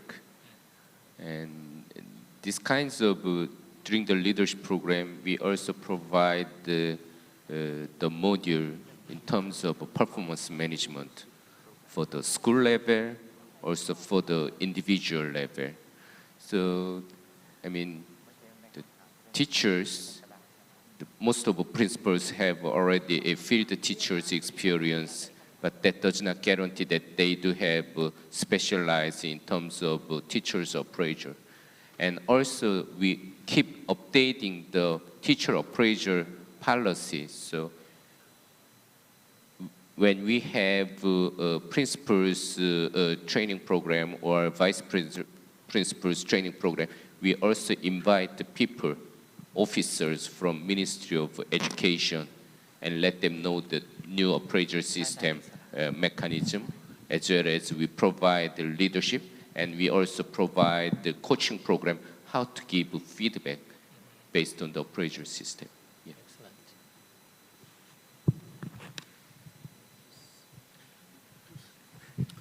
I'm sorry, I don't mean to dominate things.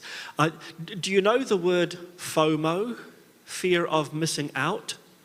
It's a new word. I only learnt it last year. So FOMO is fear of missing out. How sometimes we feel it's not fair. Everybody else is getting all the good stuff and I don't. And I think we use that as teachers all the time. I think school principals can use it as well by modeling, taking risks, by showcasing and naming and faming teachers who are doing very good things. Create the culture where teachers want to be praised for doing a good job rather than criticized for doing a mediocre job. So I think we can tap into the power of FOMO really well. And principals who are doing talent management. So not every teacher is the same, but you can help teachers to develop their talent. And that makes sense.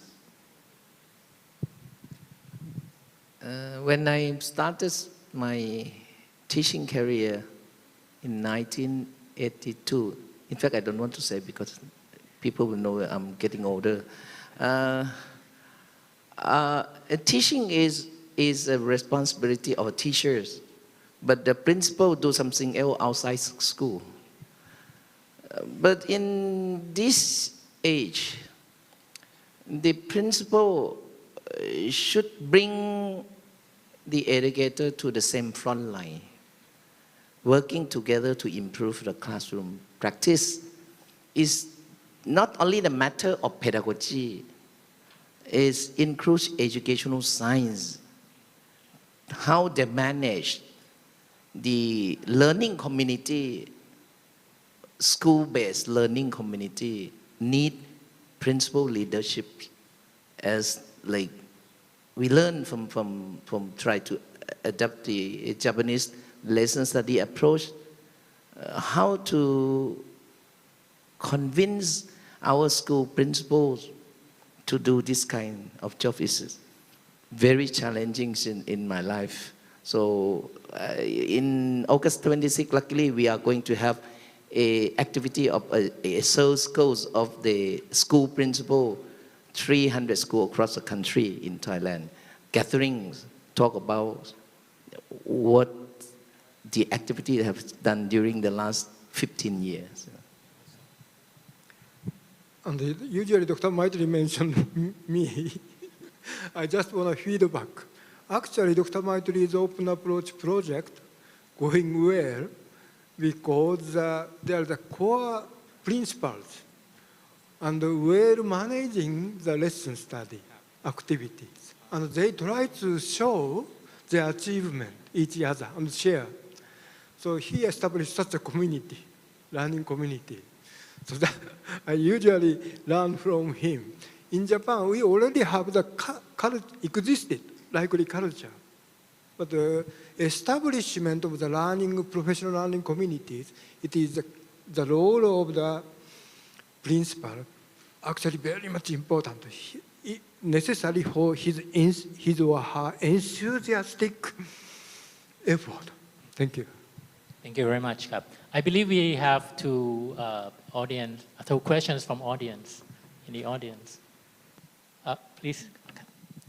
Yeah, I'd like to stand up too so that you can see that I'm very engaged with your sharing. Yeah, it was very insightful. I have 3 questions, one for Professor Lee, one for Professor Maitri, and one for Mr. Lane. For Professor Lee, based on your sharing about using the videos, right? You have 4 videos, right? And you also focus on improvement of teachers. Could you share with us how do you use those video data, right, to help teachers improve, and how does that data link with the student outcomes? Could you share that with us, please? When you have teachers who are very energetic, but stubborn, so that they have very strong feedback to students, they think it's because they love students so much. They do not realize until the time that they see their own teaching film, mostly they got shocked. They didn't know that it looked so bad. It's good intention, but because of lack of coaching skill, teaching skill, it has a huge side effect. So normally, after we have a micro teaching session, we have a debriefing session with the peers together. But without so much comment from peers, just watching their own class film itself is very much helpful for them to learn the lessons. Is this data also linked with the students' data, the outcomes? No, it's only for the teachers' development purpose, nothing else. Okay, thank you. I've been informed that because of the limited time, I will go to ask Mr. Lane and Professor Maitri afterwards. Thank you. Thank you. I think maybe this is the last one. Can we? Okay.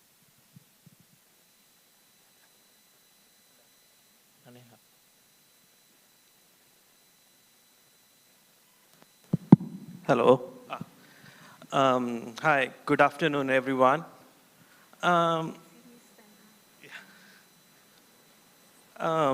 After listening your expert thoughts, I just have only one question in my mind, and it's just a quick one. During the discussion, we discussed about ChatGPT, we discussed about mobile phone in classrooms, we discussed about scientific calculators, we discussed about the change in technology and how to deal with those things. My question is that the difference between the use of technology in the classroom and the assessment methods are too different. Like, they are very far from each other. We say that we can allow ChatGPT in classroom, but when they go for the assessment part, like for the exams, it's not allowed there. We can allow scientific calculators or more advanced technology in classroom, but when they go for the assessment, it's not allowed there. And the reason why I asked this is Cambridge, they released the IGCSE result yesterday. And I was going through the Google and found that most of the students are not happy with their grades. And the other thing is that these results are part of teacher appraisal also. So how you're going to relate everything with appraisal at the end of the day? Thank you.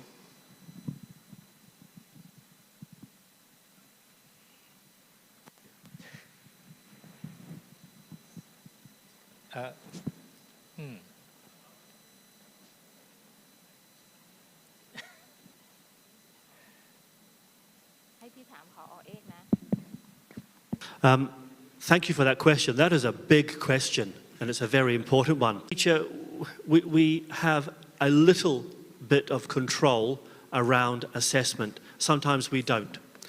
I'm very lucky. I come from a country that gives a lot of responsibility to teachers to make decisions around assessment.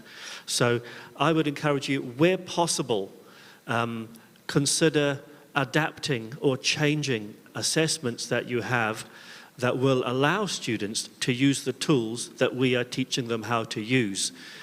Sometimes in an external examination, that's not possible. Okay, sometimes we have to do some preparation to help students perform well in the exam. Sometimes with internal assessment, also called coursework, we might have more freedom to allow students to use a whole range of tools, including scientific calculators, AI, anything like that. I think the key thing is we need to design assessment tasks that ensure the work the students present is authentic, that it's really their work. So one example I would suggest is using a whole range of tools, including AI and all sorts of technology. Maybe the students do some work, but the assessment product is an oral presentation. Then we know it's the students actually speaking. I agree completely. I think an assessment to adjust that in a certain way to what you want our learning outcomes. Essentially, you want to get the learning outcomes. How you assess, is it a continuous assessment during the whole period? You can adjust it in the way you use all the new technical things. So that space we have also in Europe.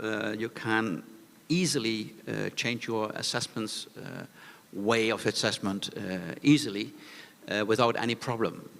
That's in other parts of the world sometimes different. And that makes it complicated. Then you are going to have two directions.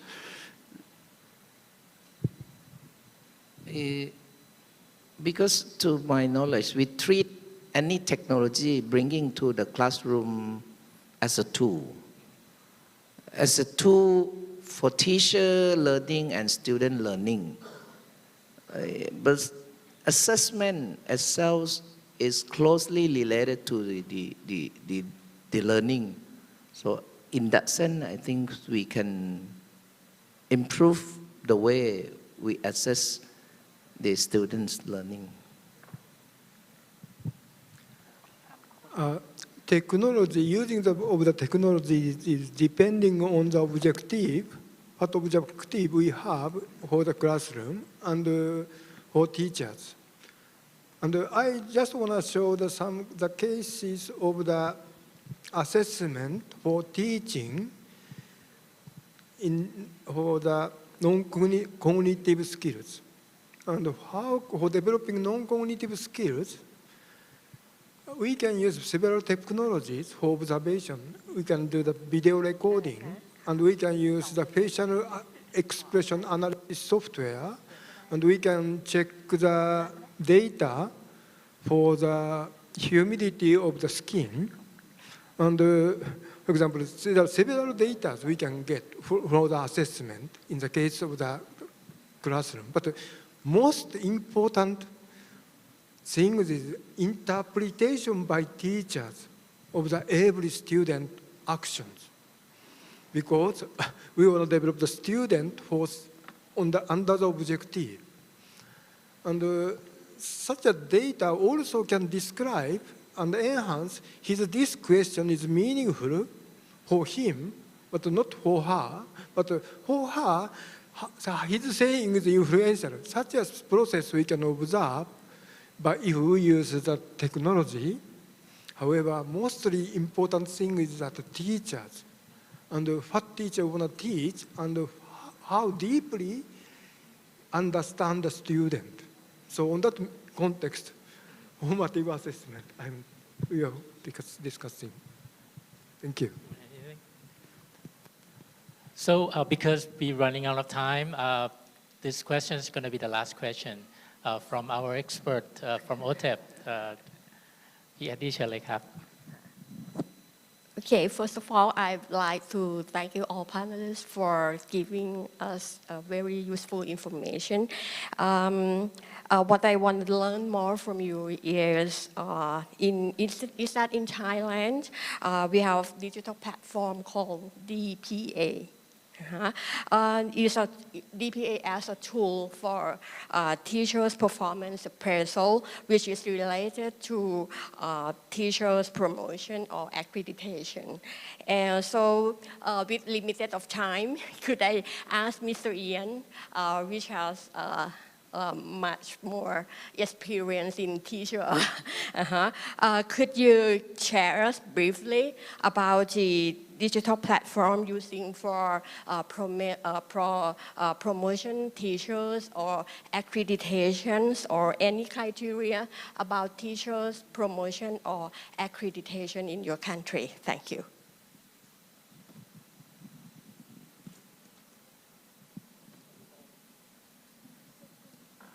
I think the question is whether in New Zealand they have a digital platform to appraise teachers. In New Zealand, we don't have one platform that schools can use. They are private products that schools can purchase. So my school, I decided that I'm not going to pay that money. I said, we will do it ourselves. And we did it ourselves in a low-tech, but still tech way. We used the Google Suite.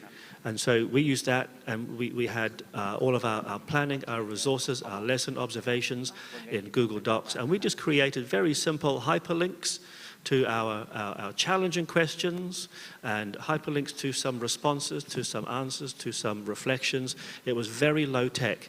And that was my way of saving the school a lot of money. So I can't tell you any more about a digital platform. I haven't yet used one. But the reason for that is I haven't yet seen one that I like. But I have seen some good models today, so that could be good. I follow my colleagues, my colleague here. We don't have any digital platform where it is on bachelor level, and even my bachelor next door don't see anything what is going on that. So for the accreditation, we show how we assessed the teachers and what we did with it, and that's for them enough. Okay, they have a yearly or semester-based testing or assessment with teachers.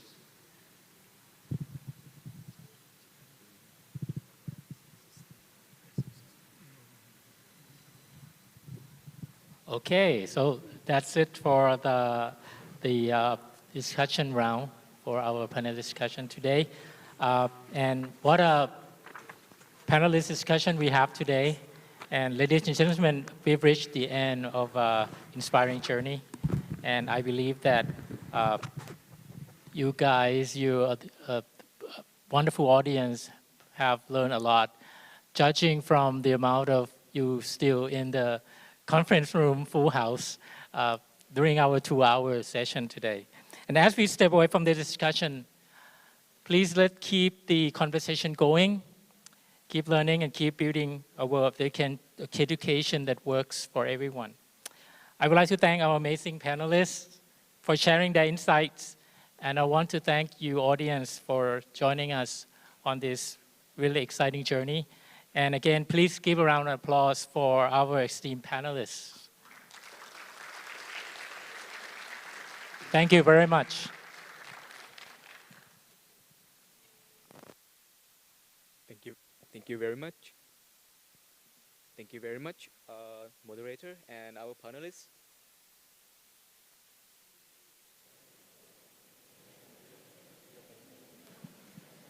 Thank you very much for your insightful experience. So from the panelist discussion, we have learned from the insightful sharing that the development of teachers' performance is realized as one of the key factors to uplift the quality of student learning outcomes. In this connection, the necessary skills that we should promote and engage in our teachers is the digital literacy, which can be applied as a mechanism both for teachers' appraisal and development of themselves. Additionally, throughout the global changes, we have thought and developed the tools to accommodate our teachers in terms of self-development, performance, and teaching pedagogy towards the increase of successful student learning outcomes. So to follow up with this morning presentation, you can scan the QR code to follow up with the presentation this morning and also in the afternoon on the name badge. And please, so now we proceed to the lunch break because we have exceeded a little bit of the time. So in the afternoon, there will be a guest speaker, another guest speaker, Professor Thomas Mears, and another presentation from our 7 presenters. So please enjoy your lunch, and we'll be back here at 10 to 2. Right? 150. And for the participants, online participants, we would like to invite you for joining us in the afternoon session at the same time as we return to the room. Thank you very much and enjoy your lunch.